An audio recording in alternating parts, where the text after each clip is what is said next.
Price the Lord. Hallelujah, hallelujah, hallelujah. സന്തോഷത്തോടെ hallelujah, hallelujah. പ്രിയപ്പെട്ടവരെ, സങ്കീർത്തന വചനങ്ങളിൽ നമ്മൾ ഇപ്രകാരം വായിക്കുന്നുണ്ട്: കർത്താവ് എത്രയോ നല്ലവനാണെന്ന് നിങ്ങൾ രുചിച്ചറിയുവിൻ.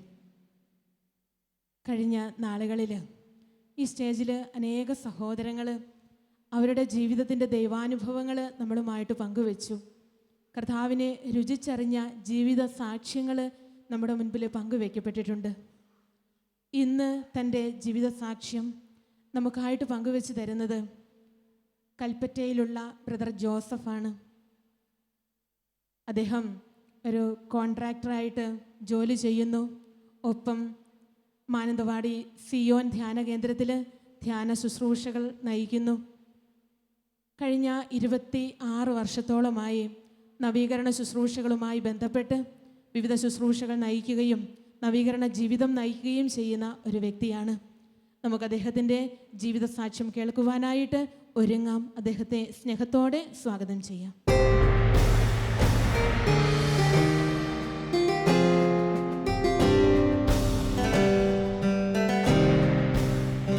എൻ്റെ പേര് ജോസഫ്. സിസ്റ്റർ പറഞ്ഞല്ലോ, എൻ്റെ വീട്ടുപേര് തോട്ടുപുറം. ഞാൻ കൽപ്പറ്റ ഫാത്തിമ ഹോസ്പിറ്റലിൻ്റെ അടുത്താണ് എൻ്റെ വീട്. ഞാനൊരു PWD കോൺട്രാക്ടറായിട്ടാണ് വയനാട്ടിലേക്ക് എറണാകുളത്തു നിന്നും വരുന്നത്. എനിക്ക് 3 മക്കളുണ്ട്. മൂത്ത 2 പെൺകുട്ടികൾ, അതായത് മകൻ, ഭാര്യ. ഇങ്ങനെ ഇതാണ് ഞങ്ങളെ കൊച്ചു കുടുംബം. ഞാൻ ജനിച്ചത് എറണാകുളത്താണ്. എറണാകുളം രൂപതയിൽ ചമ്പക്കര പള്ളി ഇടവക്കാരനായിട്ടാണ് ജനിച്ചു വളർന്നത്. ഒരു സാധാരണ ഒരു പാവപ്പെട്ട കുടുംബത്തിലാണ് ഞാൻ ജനിച്ചു വളർന്നത്. ഞങ്ങൾ കുടുംബത്തിൽ അപ്പൻ പ്രാർത്ഥനയുടെ കാര്യങ്ങളിൽ ഭയങ്കര കർക്കശക്കാരനായിരുന്നു. ദിവസവും പ്രാർത്ഥിക്കുന്നത് മുട്ടുകുത്തി നിന്ന് തന്നെയാണോ പ്രാർത്ഥിക്കണം. പുറകിൽ അപ്പൻ ചൂറിലായിട്ട് വടിയായിട്ടിരിപ്പുണ്ടാവും, ഉറക്കം തൂങ്ങി അടിക്കാൻ. പള്ളിയിലെ കാര്യങ്ങളിൽ രാവിലെ ഉള്ള എല്ലാ കുർബാനയിലും എല്ലാവരും സംബന്ധിച്ചോളണം. ഞങ്ങളുടെ കുടുംബമാണ്. മൂത്ത ജ്യേഷ്ഠനാണ്, ജ്യേഷ്ഠൻ മരിച്ചുപോയി. ജ്യേഷ്ഠനാണ് പള്ളിയിലെ പാട്ടുകാരൻ. അപ്പോൾ എന്ന് മുതലാണ് പള്ളിയിൽ പോകാൻ തുടങ്ങിയതെന്ന് എനിക്ക് ശരിക്കും അറിയില്ല. കാരണം ഞാൻ ഓർമ്മ വെച്ചപ്പോൾ മുതൽ ചേട്ടന്മാരുടെ കൂടെ പള്ളിയിൽ പോകുന്നുണ്ട്, ചേട്ടന്മാരുടെ കൂടെ പള്ളിയിൽ പാടാനായിട്ട് കൂടാറുണ്ട്. അങ്ങനെ കടന്നു പോകുന്ന നാളുകളിൽ കുറച്ച് നാൾ ദാരിദ്ര്യമൊക്കെ ഒത്തിരി, സ്കൂൾ വിദ്യാഭ്യാസം കഴിഞ്ഞ് എങ്ങനെയെങ്കിലും ദാരിദ്ര്യമുള്ളതുകൊണ്ട് കൂടുതൽ പണം ഉണ്ടാക്കണം എന്നുള്ള ആഗ്രഹം എപ്പോഴും കിടക്കണ്ടായിരുന്നു. കാരണം ഞങ്ങളുടെ കുടുംബത്തിൽ, ഞങ്ങളുടെ ഫാമിലിയിൽ പാവപ്പെട്ട കുറച്ച് കുടുംബങ്ങളുണ്ട്. അതിൽ ഒരു കുടുംബത്തിൽപ്പെട്ടതായതുകൊണ്ട് മറ്റുള്ളവരെ പോലെ ഞങ്ങളുടെ ഫാമിലി തന്നെ ധനവാന്മാരായ ആൾക്കാരെ പോലെ ആകാനുള്ള ഒരാഗ്രഹം മനസ്സിൻ്റെ അടിയിൽ കിടപ്പുണ്ടായിരുന്നു. അതുകൊണ്ട് എങ്ങനെയെങ്കിലും കുറച്ച് അധ്വാനിച്ച് ഏത് തരത്തിലെങ്കിലും കുറച്ച് പണം ഉണ്ടാക്കണം, മറ്റുള്ളവരെ പോലെ ആകണമെന്ന ആഗ്രഹം, കൂടുതൽ തൊഴിലുകൾ ചെയ്യാൻ ഹൈസ്കൂളിൽ പഠിക്കുമ്പോൾ മുതൽ പണിക്ക് പോകാൻ തുടങ്ങിയായിരുന്നു. അങ്ങനെ ഒരു സ്വന്തമായൊരു ഇൻട്രസ്റ്റിൽ മൂത്ത ജ്യേഷ്ഠൻ ഇട്ട് തന്നു. അത് കഴിഞ്ഞ് കുറച്ച് കഴിഞ്ഞപ്പോഴേക്കും കുറച്ച് പുരോഗതി ഉണ്ടായി. ചേട്ടൻ കോൺട്രാക്ടറായിരുന്നു, അനിയനും കോൺട്രാക്ടറാണ്. ഞങ്ങളെല്ലാവരും പരസ്പരം സഹകരിച്ച് ആലോചിച്ചാണ് ചെയ്യുന്നത്. എന്നാലും സ്വന്തമാണ് എല്ലാവരും ചെയ്യുന്നത്. അങ്ങനെ നാളുകൾ കടന്നു പോയപ്പോഴേക്കും ഒരു ലോറികളായി. പിന്നെ ഞാൻ ചേട്ടനെ പോലെ, ചേട്ടനും കോൺട്രാക്ടറായിരുന്നു, പുറകെ ഞാനും കോൺട്രാക്ടറായി. അങ്ങനെ നോക്കി നിൽക്കുമ്പോൾ ഏതാണ്ട് ഒരു 10 കൊല്ലം കൊണ്ട് ഒരു നല്ല സാമ്പത്തിക ഉയർച്ചയിലേക്ക് എത്താൻ പറ്റി. അപ്പോഴേക്ക് ഞങ്ങൾ താമസിക്കുന്നത് ഒരു പുഴയുടെ അക്കരയിലാണ്. ഏതാണ്ടൊരു 300 മീറ്റർ വീതിയുള്ളൊരു പുഴയാണ്. അപ്പോൾ ഈ വർഷകാലത്തൊക്കെ പള്ളിയിൽ പോകാനും ഞങ്ങൾ സ്കൂളിൽ പഠിക്കുന്ന കാലത്തുമൊക്കെ ഭയങ്കര ബുദ്ധിമുട്ടാണ്. കാരണം ഈ വഞ്ചി വലിച്ച് കിടക്കണമെങ്കിൽ പായൽ വന്നുകൊണ്ടിരിക്കും. അപ്പോൾ മുമ്പിൽ നിന്ന് ഒരാൾ മാറ്റിക്കൊണ്ടിരിക്കണം, പുറകിൽ ഒരാൾ വലിച്ചുകൊണ്ടിരിക്കും. അങ്ങനെയാണ്. അപ്പോൾ ഈ കഷ്ടപ്പാടാണ് എന്ന് കാണുമ്പോൾ. മാത്രമല്ല അവിടെ ഉപ്പുവെള്ളമാണ്, വെള്ളം കുടിക്കാനുള്ളത് വഞ്ചിക്ക് ദൂരെ ദേശത്തുനിന്ന് വേണം വഞ്ചി കുടങ്ങളിൽ കൊണ്ടുവരുന്നത്. അപ്പോൾ ഇതൊക്കെ കൊണ്ടൊരാഗ്രഹം ഉണ്ടായിരുന്നു കല്യാണം കഴിക്കുന്നതിന് മുമ്പ് പുഴയുടെ അക്കരെ പള്ളിയുടെ ഭാഗത്തായിട്ട് ഒരു സ്ഥലം മേടിച്ച് വീട് വെക്കണമെന്നുള്ളത്. ഈ സാമ്പത്തിക ബുദ്ധിമുട്ടുകളുടെ ഇടയിൽ പൈസ ഉണ്ടാക്കി സ്ഥലം മേടിച്ച് സ്വന്തമായൊരു വീടുണ്ടാക്കി. വീടിൻ്റെ പണികൾ പൂർത്തിയാകുന്നതോടുകൂടിയായിരുന്നു എൻ്റെ വിവാഹം. കാലത്ത് വീടിൻ്റെ പെരവെഞ്ചെരുപ്പും ഉച്ചയ്ക്ക് കല്യാണമായിരുന്നു. ആ കാലത്ത് ആ പ്രദേശത്തുള്ള ഏറ്റവും നല്ലൊരു വീടും ഒരു 10-15 സെൻറ്റിൽ നിറച്ച് ചുറ്റും മതിലുമൊക്കെ ഉള്ള ഒത്തിരി ലേറ്റസ്റ്റ് മോഡലുള്ള ഒരു വീടായിരുന്നു എൻ്റെ വീട്. അപ്പോൾ അങ്ങനെ ഒരു പുതിയ വീട്ടിലേക്കാണ് ഭാര്യ കല്യാണം കഴിഞ്ഞ് വരുന്നത്. അപ്പോൾ ഞാൻ അന്നേരം കോൺട്രാക്റ്റ് ആയിരുന്നുകൊണ്ട് ഈ കരിങ്കൽ കോറി കോൺട്രാക്ടർക്ക് ഒത്തിരി പ്രസ്ഥാനങ്ങളുണ്ട്. അപ്പോഴേക്കും ഈ സാഹചര്യത്തിൽ ഒരു ചുരുക്കി പറഞ്ഞാൽ എൻ്റെ അഹങ്കാരം വളരുന്നുണ്ടായിരുന്നു. കാരണം നോക്കുന്നതെല്ലാം ചെയ്യുന്നതെല്ലാം വിജയിക്കുന്നത് കൊണ്ട് എനിക്ക് പിന്നെയും കൂടുതൽ കാശ്, കല്യാണം കഴിഞ്ഞധികം വൈകാതെ വീണ്ടും കൂടുതൽ കാശുകാരനാണെന്ന ആഗ്രഹം എൻ്റെ ഉള്ളിൽ ഇങ്ങനെ ധനമോഹം വർദ്ധിച്ചുകൊണ്ടിരിക്കുകയായിരുന്നു. ദുരിതങ്ങൾ എനിക്ക് ഉപകാരമായി, തന്മൂലം അങ്ങയുടെ വചനങ്ങൾ ഞാൻ അഭ്യസിച്ചുവല്ലോ. Praise the Lord. Praise the Lord. ഈ ധനമോഹം എന്നെ വയനാട്ടിലേക്ക് എത്തിക്കാനിടയായി. കാരണം അപ്പോഴേക്കും PWD ഞാൻ കോൺട്രാക്റ്റ് ആയിരുന്നപ്പോൾ അവിടെ വർക്ക് ബില്ല് കിട്ടാനൊക്കെ താമസം വരാൻ തുടങ്ങി. ആദ്യമായിട്ട് ആ കാലത്താണ് PWD ബില്ലുകൾ ഫണ്ട് ടൈറ്റ് തുടങ്ങിയത്. അപ്പോഴേക്കും എൻ്റെ സുഹൃത്തുക്കൾ ചിലർ പറഞ്ഞ് ഇന്ത്യ പോപ്പുലേഷൻ പ്രൊജക്റ്റ് എന്ന് പറഞ്ഞ ഒരു വേൾഡ് ബാങ്കിൻ്റെ സ്കീമിൽ ഹോസ്പിറ്റൽ ഉണ്ടാക്കുന്ന ഒരു പ്രോജക്റ്റ് വരുന്നുണ്ട്. അത് റൂറൽ ജില്ലകളായ പാലക്കാട്, ഇടുക്കി, മലപ്പുറം, വയനാട് ഈ 4 ജില്ലകളിലായിട്ടാണ് എൻ്റെ വർക്കുകൾ വരുന്നത്. അവിടെ രജിസ്റ്റർ ചെയ്താൽ, ലൈസൻസ് രജിസ്റ്റർ ചെയ്താൽ നമുക്ക് ഈ വർക്ക് ഭയങ്കര ലാഭം, ഫണ്ട് റെഡി കിട്ടും. അപ്പോൾ കുഴപ്പമില്ലാതൊക്കെ. അപ്പോൾ അതുമായിട്ട് ബന്ധപ്പെട്ട ഒരു എഞ്ചിനീയറെ ഞാൻ കണ്ടു. അപ്പോൾ അദ്ദേഹത്തോട് സംസാരിച്ചപ്പോൾ അദ്ദേഹം പറഞ്ഞ്, താൻ കാശുകാരനാണെങ്കിൽ അവിടെ പോയി വർക്കെടുത്താലേ നല്ല സുഖമാണ്, പെട്ടെന്ന് പൈസ കിട്ടും എന്നൊക്കെ പറഞ്ഞപ്പോൾ സാഹചര്യങ്ങളും ആലോചിച്ചതൊക്കെ അങ്ങോട്ട് പോകാൻ എന്നെ പ്രേരിപ്പിച്ചു. ഏതായാലും അവിടെ ടെൻഡർ ചെയ്തു. തിരുവനന്തപുരത്താണ് ടെൻഡർ ചെയ്ത് അവിടെ വർക്കെടുത്തു. മീനങ്ങാടി എന്ന് പറഞ്ഞ സ്ഥലത്ത് ഒരു വലിയൊരു ബിൽഡിങ്ങിൻ്റെ വർക്കെടുത്തു. അവിടുത്തെ മെയിൻ ഹോസ്പിറ്റലിൻ്റെ വർക്കാണ്, പുതിയ ബിൽഡിംഗ് ഉണ്ടാക്കാൻ. വർക്കുകൾ തുടങ്ങി ആദ്യം ലാഭകരമെന്ന് വന്നപ്പോൾ ഞാൻ ഓർത്ത് വെറുതെ അല്ലേ ആൾക്കാർ വയനാട്ടിലേക്ക് ചേക്കേറുന്നത്, ഇവിടെ വന്ന് വർക്കെടുത്താൽ നല്ല ലാഭമാണ്. അതാണ് ഈ മലബാർ ഭാഗത്തേക്ക് കോൺട്രാക്ടർമാർ എറണാകുളത്തുനിന്നൊക്കെ ഇഷ്ടംപോലെ പേര് വരുന്നുണ്ട്. അപ്പോൾ പൈസ ഉണ്ടാക്കാൻ പറ്റിയ സ്ഥലമാണ് ഇത്. നടക്കില്ലെന്ന് തോന്നിയുകൊണ്ട് ഏതാണ്ടൊരു ഫൗണ്ടേഷൻ കഴിഞ്ഞ് കുറച്ച് മേപ്പോട്ട് വാങ്ങിയപ്പോൾ വേറെ ഒരു ടെൻഡർ വരുന്നുണ്ടായിരുന്നു. അപ്പോൾ വേറെ 1-2 വർക്കുകളും കൂടി ആ കൂട്ടത്തിൽ ഞാൻ വർക്കെടുത്തു. അപ്പോൾ ഏതാണ്ട് അന്ന് ഒരു 25 ലക്ഷം രൂപയുടെ വർക്ക്, അതായത് ഇന്ന് പറയുകയാണെങ്കിൽ ഒരു 2 കോടിയുടെ അടുത്ത് വർക്കുണ്ടാവും. ഇത്രയും വർക്കുകളെടുത്ത് മുന്നോട്ട് നീങ്ങുമ്പോഴൊക്കെ ഞാൻ ഈ ഫണ്ടിന് കണ്ടിരുന്നത്, എനിക്ക് ബാങ്ക് ഓടി ഉണ്ടായിരുന്നു, ഫെഡറൽ ബാങ്കായിരുന്നു ഓടി. അപ്പോൾ ബാങ്ക് ഉദ്യോഗസ്ഥന്മാരോട് ആലോചിച്ചിട്ടാണ് ഞാൻ ഓരോ ടെൻഡർ ചെയ്യുമ്പോഴും എന്നെ ലോൺ തരാൻ പറ്റുമോ എന്നൊക്കെ ആലോചിച്ചിട്ടാണ് ടെൻഡർ ചെയ്യാറുള്ളത്. അപ്പോൾ ഈ കാര്യങ്ങൾ ആലോചിച്ചപ്പോഴും അന്നുണ്ടായിരുന്ന മാനേജർ എന്നോട് പറഞ്ഞ്, ജോസഫ് ധൈര്യമായിട്ട് എടുത്തോ, ഞങ്ങൾ പൈസ തന്നോളാം. അപ്പോൾ റീജിയണൽ മാനേജർ, ഹെഡ് ഓഫീസിലെ ഫെഡറൽ ബാങ്കിൻ്റെ റീജിയണൽ മാനേജർ ഞാനുമായിട്ടും അടുപ്പമുണ്ട്. അപ്പോൾ അദ്ദേഹത്തോട് ആലോചിച്ചു, കാരണം വലിയ വർക്കുകളാണ്, അപ്പോൾ അതിന് ഫണ്ട് വേണം. അന്ന് മാനേജർക്ക് 1000 രൂപ പോലും പാസ്സാക്കാൻ ഒരു അധികാരമില്ലാത്തൊരു കാലഘട്ടത്തിലാണ് എനിക്ക് പെട്ടെന്ന് ലോണുകൾ കിട്ടും. അങ്ങനെ ഒരു സാഹചര്യത്തിലാണ് ഞാൻ ഈ റീജിയണൽ മാനേജറുടെ ബന്ധമുള്ളത്. അതുകൊണ്ട് അവരും പറഞ്ഞ് ഏതായാലും വർക്കെല്ലാം എടുത്ത് എഗ്രിമെൻറ്റ് വെച്ച് കഴിഞ്ഞപ്പോഴേക്കും തരാമെന്ന് പറഞ്ഞ മാനേജരും മാറിപ്പോയി, റീജിയണൽ മാനേജരും മാറിപ്പോയി. പെട്ടെന്നായിരുന്നു അവർ രണ്ടുപേരുടെയും മാറ്റം. സംഗതി പുതിയ മാനേജർ വന്നപ്പോൾ അദ്ദേഹത്തിന് ഈ കോൺട്രാക്ടർക്ക് ലോൺ കൊടുക്കേണ്ടത് എങ്ങനെയാണെന്ന് അറിയില്ല. കാരണം ബാക്കിയെല്ലാം ചെക്കുകളാണ് കൊടുക്കാറില്ല, ഇത് ക്യാഷായിട്ടാണ് കൊടുക്കേണ്ടത്. അപ്പോൾ അതുകൊണ്ട് അദ്ദേഹം വെച്ച് പുതിയതായിട്ട് പ്രൊമോഷൻ കിട്ടി വന്ന മാനേജർ അദ്ദേഹം നീട്ടി അത് ആലോചിക്കട്ടെ നോക്കട്ടെ എന്ന് അറിയില്ല. വരുന്ന ബില്ലുകൾ തടഞ്ഞു വെക്കാനും തുടങ്ങി. ഫണ്ട് ലോൺ എടുത്തത് തിരിച്ചു തരാതെ പിടിച്ചു വെക്കാനും തുടങ്ങി. ആകെ കുടുങ്ങി. അപ്പോഴേക്കും price the Lord. Praise the Lord. Hallelujah. Hallelujah. അപ്പോൾ പിന്നെ വേറെ വഴിയില്ല. കടം കിട്ടാൻ വേണ്ടി പല വഴികളൊക്കെ ആലോചിച്ച് നോക്കി, പരിചയക്കാരെയും സേതന്മാരെയൊക്കെ അന്വേഷിച്ച് നോക്കി. പക്ഷേ ഒരാളുടെ നിന്നും പൈസ കിട്ടില്ല. അപ്പോൾ എളുപ്പം കിട്ടിയത് ബ്ലേഡിൽ നിന്നാണ്. ഒരു ചെക്ക് കൊടുത്താൽ മതി, സ്റ്റാമ്പ് പേപ്പർ ഒപ്പിട്ട് കൊടുത്താൽ മതി. അങ്ങനെ വേഗം ബ്ലേഡ് കമ്പനിയിൽ നിന്ന്, ബ്ലേഡ് പാർട്ടികളിൽ നിന്നൊക്കെ പൈസ കിട്ടാൻ തുടങ്ങി. പെട്ടെന്ന് പൈസ കിട്ടാൻ തുടങ്ങി. അപ്പോൾ വേഗം വർക്കുകൾ ചെയ്യാൻ തുടങ്ങി. വർക്കുകളാണെങ്കിൽ ഭയങ്കര പ്രശ്നങ്ങളായി. അപ്പോൾ ഞാൻ എറണാകുളത്ത് നിന്ന് ആഴ്ചയിൽ 3 ദിവസം 4 ദിവസം മീനങ്ങാടി വരും, തിരിച്ചു പോകും. അപ്പോൾ എറണാകുളത്ത് നിന്നുള്ള മെയിൻ പണിക്കാരെല്ലാം എറണാകുളത്തുകാരാണ്, ബാക്കി വയനാട്ടുകാരാണ്. ഈ വർക്ക് നടക്കുമ്പോഴൊക്കെ ഞാൻ ഇല്ലാത്ത ദിവസങ്ങളിൽ എൻ്റെ നാട്ടിൽ നിന്ന് വന്ന പണിക്കാരൊക്കെ കാലത്തെ വന്ന് സൈറ്റിൽ വന്ന് നോക്കി വെച്ചും മോർണിംഗ് ഷോന് പോയാണെന്നുള്ള വിവരം കിട്ടി. പണിയിട്ട് നടക്കണമില്ല. അപ്പോൾ അധികം വൈകാതെ ഞാൻ തീരുമാനിച്ച്, അപ്പോഴേക്കും ഒരു കുട്ടിയുണ്ട് എനിക്ക്, ഇനി വയനാട്ടിലേക്ക് തൽക്കാലം താമസം മാറ്റാം. ഇവിടെ വീട് പൂട്ടിയിട്ട് എത്രയും പെട്ടെന്ന് ഞങ്ങൾ വയനാട്ടിൽ നിന്ന് കൽപ്പറ്റയിലേക്ക് എറണാകുളത്ത് നിന്ന് മീനങ്ങാടിയിലേക്ക് വന്നു. അവിടെ വന്ന് താമസമാക്കി. കുറച്ച് കഴിഞ്ഞപ്പോഴേക്കും എറണാകുളത്ത് നിന്ന് ബ്ലേഡിൽ നിന്ന് മേടിച്ചവരൊക്കെ ഞാൻ മുങ്ങി എന്നുള്ള ധാരണയിൽ പൈസക്ക് വലിക്കാൻ തുടങ്ങി. അതിനെ അന്വേഷിച്ച് വരാൻ തുടങ്ങി. ബില്ലുകൾ കിട്ടാൻ തടസ്സമായി. എല്ലാം മൊത്തത്തിൽ ബ്ലോക്കായെന്ന് പറഞ്ഞാൽ ശരിക്കും പറഞ്ഞാൽ വീടിനകത്തെ കാര്യം ഞങ്ങൾക്ക് മാത്രമേ അറിയുള്ളൂ. അന്ന് എനിക്ക് ജീപ്പുണ്ട്, ബുള്ളറ്റുണ്ട്, പുറത്ത് ഇത് കൊണ്ടു നടക്കണതിന് ജനങ്ങളെ ഒന്ന് പിടിച്ചു നിർത്താനാണ്. കാരണം ഓടിച്ചെന്ന് ഇതൊക്കെ ആയിട്ട് ഇന്ന് ചോദിച്ചാലേ പൈസ കിട്ടുള്ളൂ. ശരിക്കും പറഞ്ഞാൽ പെട്രോൾ അടിക്കാൻ പോലും അന്നേരം ബുദ്ധിമുട്ടായി തുടങ്ങി. ഏതാണ്ട് വർക്ക് തുടങ്ങി ഒരു 3-4 കൊല്ലം കൊണ്ട് എറണാകുളത്തെ വീടും വിറ്റുപോയി, കടം കയറി. 1.5 ഏക്കർ കരിങ്കൽ കോറി ഉണ്ടായിരുന്നു, അതും വിറ്റ്, ലോറികളും വിറ്റ്. ലാസ്റ്റ് ചുരുക്കി പറഞ്ഞാൽ ഈ വണ്ടി മാത്രം, ജീപ്പും ബുള്ളറ്റും മാത്രം പിടിച്ചു നിർത്തിയേക്കാൻ. അരി മേടിക്കാൻ ചിലപ്പോഴെങ്കിലുമൊക്കെ പത്രം കൊണ്ടുപോയി വിറ്റിട്ട് അരി മേടിച്ച ദിവസമുണ്ട്. സ്റ്റാൻഡേർഡ് കുറയ്ക്കാതിരിക്കാൻ വേണ്ടി പത്രം വണ്ടി കൊണ്ടുപോയിട്ട് ഇറക്കിയിട്ട് ന്യൂസ് പേപ്പർ കുറേ അധികം ഉണ്ടെന്ന് പറയും. കാരണം അന്ന് അരി മേടിക്കണമെങ്കിൽ ഈ പത്രം വിറ്റ കാശ് കൊണ്ടേ മേടിക്കാൻ പറ്റുള്ളൂ. പണിക്കാർക്ക് പൈസ കൊടുക്കാൻ അവധി പറഞ്ഞപ്പോൾ അവരൊക്കെ ബഹളമായി, കുറേ പേരൊക്കെ വിട്ടുപോയി, വർക്ക് നിന്നുപോയി. ഈ സാഹചര്യത്തിൽ ടെൻഷനായി. കാരണം ഇനിയിപ്പോൾ മുന്നോട്ട് പോകാൻ കഴിയില്ല. വീടിൻ്റെ വാതിക്കൽ ആൾക്കാർ, ബ്ലേഡുകാർ വന്ന് സമരം തുടങ്ങി, സത്യാഗ്രഹം തുടങ്ങി, ബഹളം തുടങ്ങി. ചിലപ്പോഴെങ്കിലുമൊക്കെ ഭാര്യ ഇവിടെ ആളില്ല പറഞ്ഞിട്ടുണ്ട്. ചിലപ്പോൾ പരിചയക്കാരൻ്റെ ചെരുപ്പ് അറിയാവുന്നതുകൊണ്ട് വരുമ്പോഴേ തന്നെ ചെരുപ്പെടുത്ത് അകത്തിടും. കാരണം അവിടെ ചെരുപ്പ് മുന്നിൽ കിടന്നിട്ട് ആളില്ലെന്ന് പറഞ്ഞാൽ അവർക്ക് മനസ്സിലാവും ആളകത്തുണ്ടെന്ന്.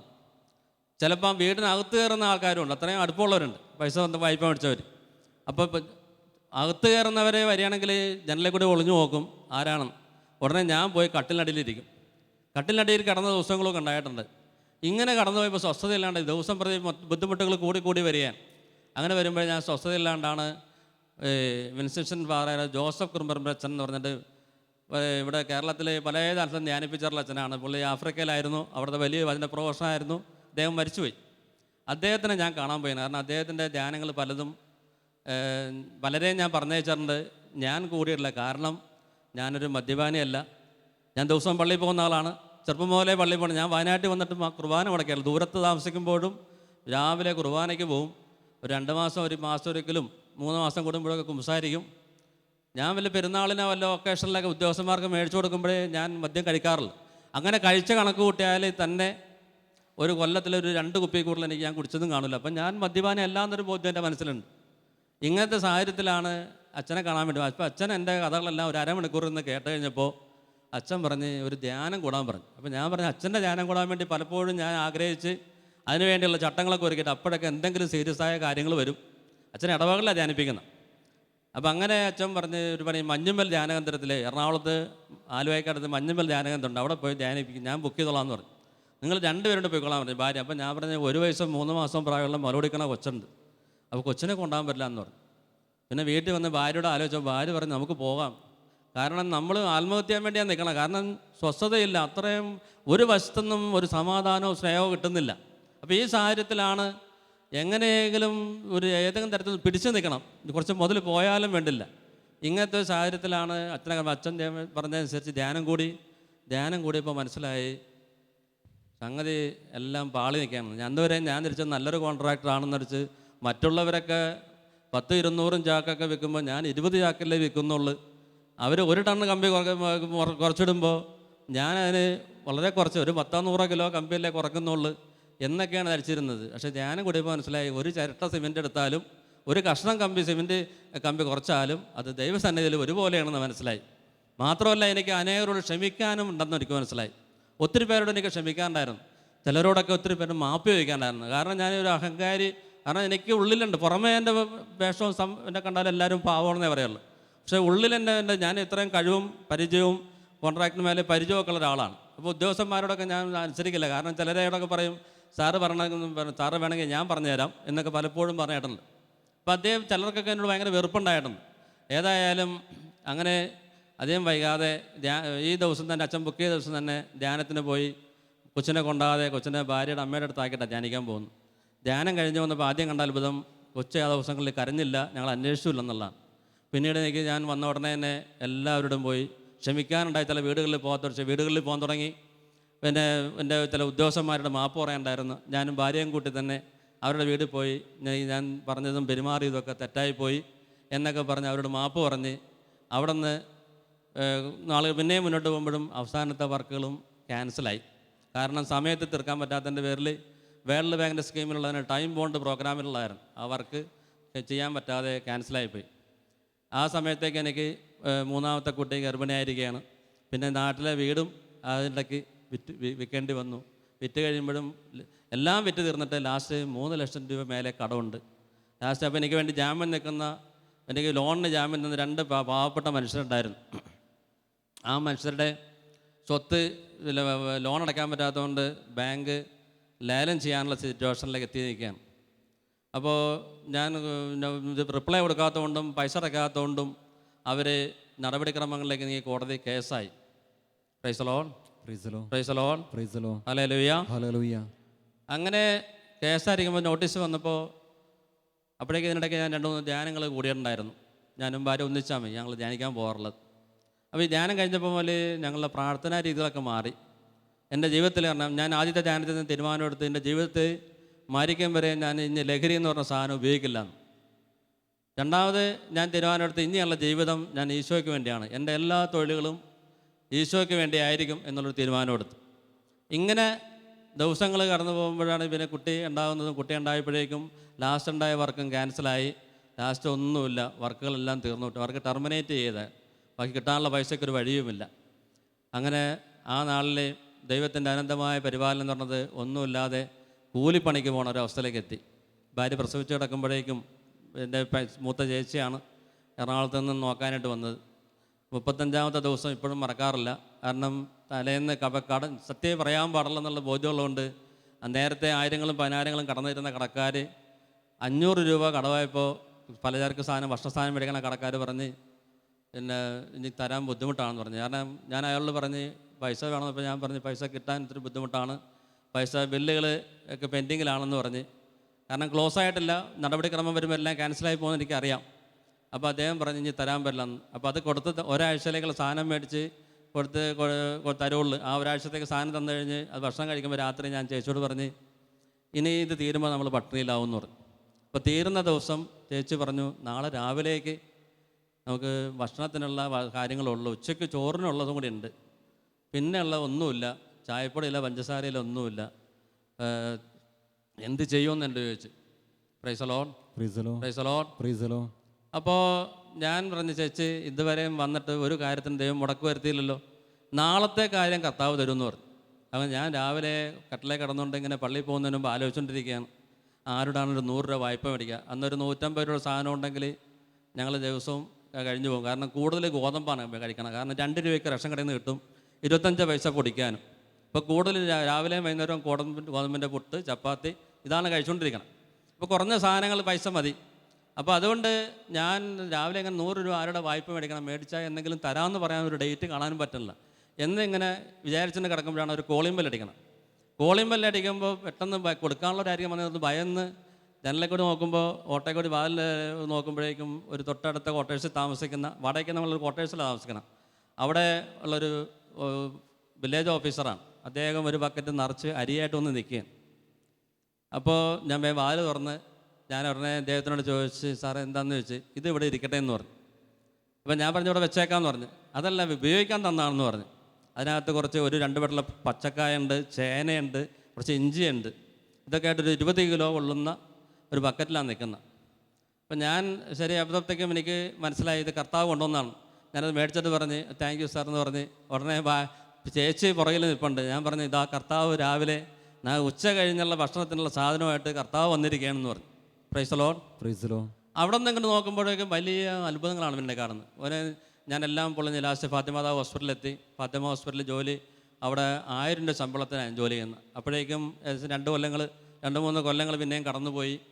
അവിടെ 1000 രൂപ ശമ്പളത്തിന് ജോലി ചെയ്യുമ്പോൾ 400 രൂപ വാടകയ്ക്ക് ഞാൻ വാടകയ്ക്ക് വീടെടുത്തിട്ട് നാട്ടിൽ നിന്ന് ആ നാളുകളിലേക്ക് കുറച്ച് കാലം ബുദ്ധിമുട്ടുകൊണ്ട് ഭക്ഷണം കൊടുക്കാൻ കഴിയാത്ത അവസ്ഥയിൽ ഭാര്യ വീട്ടിലായിരുന്നു. ഏതാണ്ട് 1.25 കൊല്ലത്തോളം ഭാര്യ വീട്ടിലായിരുന്നു. അപ്പോൾ വീട് കിട്ടി ഒരു 1000 രൂപ ശമ്പളത്തിന് അവിടെ നിൽക്കുമ്പോൾ 400 രൂപ വാടകയും കൊടുക്കണം, 600 കൊണ്ട് ഭക്ഷണവും കഴിക്കണം. ഞങ്ങൾ 5 പേരുണ്ട്. അങ്ങനെ അവിടെ താമസിച്ചുകൊണ്ടിരിക്കുമ്പോൾ പിന്നെ അവിടെ ഞാൻ ഹോസ്പിറ്റലിൽ പഠിക്കുമ്പോൾ അവിടെ കൽപ്പറ്റയിലെ ഫാത്തിമതാ ഹോസ്പിറ്റലിൽ ഡോക്ടർ സെബാസ്റ്റ്യൻ ഉണ്ട്. അദ്ദേഹം എന്നോട് എപ്പോഴും പറയും ജോസഫ് ഇവിടെ നിന്നാൽ ഈ ശമ്പളം കൊണ്ട് പിള്ളേരെ വളർത്താനും കടം വീട്ടാനും ഒന്നും പറ്റില്ല. കാരണം അദ്ദേഹം പറയാൻ കാരണം ഈ ഇളയ 3ാമത്തെ കുട്ടി ഉണ്ടായപ്പോൾ ഈ കടക്കാർ വന്ന് ബുദ്ധിമുട്ടായിക്കൊണ്ടിരിക്കുമ്പോൾ കേസ് തുടങ്ങി കോടതിയിൽ പൈസ അടക്കാനുള്ളതിൻ്റെ. അപ്പോൾ ഞാനും ഭാര്യയും കൂടി തീരുമാനമെടുത്ത് കിഡ്നി വിറ്റിട്ട്, അന്നേരം ഞങ്ങളതിനെക്കുറിച്ച് അന്വേഷിച്ചപ്പോൾ ഞങ്ങൾ അത്യാവശ്യം എൻ്റെ കടം വീട്ടാനുള്ള ബാങ്ക് ലോൺ തീർക്കാനുള്ള, വേറെ കടം തരില്ല, ആ കടം തീരാനുള്ള പൈസ കിട്ടുമെന്ന് അറിഞ്ഞ് കിഡ്നി വിറ്റാൽ. അപ്പോൾ ഡോക്ടറോട് അതിനെക്കുറിച്ചൊരു അഭിപ്രായം ചോദിക്കാൻ വേണ്ടി ഞാനും ഭാര്യയും കൂടി 4 മാസമുള്ള കൊച്ചിനെ എടുത്തുകൊണ്ടാണ് ഡോക്ടറുടെ വീട്ടിൽ രാത്രി ചെല്ലുന്നത്. അപ്പോൾ ഞങ്ങൾ തമ്മിൽ ഞാൻ മീനങ്ങാടിയിൽ നിന്നും കൽപ്പറ്റയിലേക്ക് ആ കാലത്ത് പ്രാർത്ഥനയ്ക്ക് വരുമായിരുന്നു. എല്ലാ ആഴ്ചയിലും ശനിയാഴ്ച 1 മണിക്കൂറത്തെ പ്രാർത്ഥനയ്ക്ക് 5 മണിക്ക് വരും. വൈകുന്നേരം 7 മണിക്കാണ് പ്രാർത്ഥന തുടങ്ങുന്നത്. അപ്പോൾ 5 മണിക്ക് പോന്നാലേ ബസ് കിട്ടി അവിടെ എത്തുള്ളൂ. തിരിച്ച് വീട്ടിലെത്തുമ്പോൾ 10 മണിയാവും. അങ്ങനെ സ്ഥിരം വന്നിട്ട് ഡോക്ടറെ ഞങ്ങൾ പരിചയമായിരുന്നു. അപ്പോൾ ഡോക്ടറെ വീട്ടിൽ പോയി കാര്യം സംസാരിച്ചപ്പോൾ ഡോക്ടർ പറഞ്ഞ് കിഡ്നി കൊടുക്കുന്നതിന് കുഴപ്പമില്ല, ഒരു കിഡ്നിയുള്ള പല രൂപ നിവിച്ചിരിപ്പുണ്ട്. അപ്പോൾ എന്നിട്ട് കാറ് കാണിച്ചു, അദ്ദേഹത്തിന് എൻ്റെ വീട് കിടന്ന കാറ് കാണിച്ചിട്ട് പറഞ്ഞ് ഈ കാറിന് 5 ടയറുണ്ട്, 4 വീലയിലും 1 സ്റ്റെപ്പിനുമാണ്. സ്റ്റെപ്പിനി ഇല്ലാണ്ട് ഞാൻ യാത്ര പോകുമ്പോൾ ടയറ് പഞ്ചറായാൽ വണ്ടി വഴിയിലാണെന്ന് പറഞ്ഞു. ഇത് ഇത്രയോ കൊല്ലങ്ങൾ കഴിഞ്ഞിട്ടും 25 കൊല്ലം മുമ്പ് പറഞ്ഞതാണ് ഇപ്പോഴും എൻ്റെ മനസ്സിൽ കിടക്കുന്നത്. കാരണം അന്ന് അത്രയും ട്രാജഡിയായ ഒരു അവസ്ഥയിലൂടെ കടന്നു പോണത്. Price the Lord, praise the Lord, praise the Lord. അങ്ങനെ അദ്ദേഹം അവിടെ നിന്ന് കാര്യങ്ങളൊക്കെ പറഞ്ഞ് ഞങ്ങൾ പോന്നു. അപ്പോൾ അദ്ദേഹം അതുകൊണ്ടാണ് മനസ്സിലുണ്ടായിരുന്നത് ഈ മനുഷ്യനെ വീണ്ടും ഒരു കോൺട്രാക്ടർ ആക്കണമെന്ന്. അപ്പോൾ എൻ്റെ ഉള്ളിലുള്ള ദൈവമേ, കോൺട്രാക്ട് കൊണ്ടാണ് ഇങ്ങനെ പൊളിഞ്ഞ് പാപ്പരയായി സർവ്വ സ്വത്തും വെറ്റ് ലാസ്റ്റ് ഒന്നുമില്ലാത്ത അവസ്ഥ നിൽക്കുന്നത്. ഇപ്പോൾ ഫാത്തിമാത ഹോസ്പിറ്റലിൽ 1000 രൂപ ശമ്പളത്തിൽ ഞാൻ തൃപ്തനാണ്. കാരണം അതിന് 10 കൊല്ലം മുമ്പ് ഡെയിലി 1000 രൂപ ലാഭ വരുമാനം ഉണ്ടായപ്പോൾ ഞാൻ തൃപ്തനല്ലായിരുന്നു. അങ്ങനെ ഞാൻ വയനാട്ടിൽ വരേണ്ട ആവശ്യം ഉണ്ടായിരുന്നില്ല. Praise the Lord, praise the Lord. ധനമോഹമാണ് എല്ലാ തിന്മയുടെ അടിസ്ഥാന കാരണം എന്ന് 1 തിമോത്തി 6:10 പറയാം. ധനമോഹമാണ് എല്ലാ തിന്മയുടെയും അടിസ്ഥാന കാരണമെന്ന്. അങ്ങനെ ഈ സാഹചര്യത്തിലാണ് ഈ ഫാത്തിമ ഹോസ്പിറ്റലിലേക്ക് ഡോക്ടർ തന്നെ നിർബന്ധിക്കേണ്ട ലൈസൻസ്. അപ്പോൾ അദ്ദേഹത്തിനോട് ചോദിച്ചിട്ട് എത്ര രൂപ ചിലവ് വരുമെന്ന്.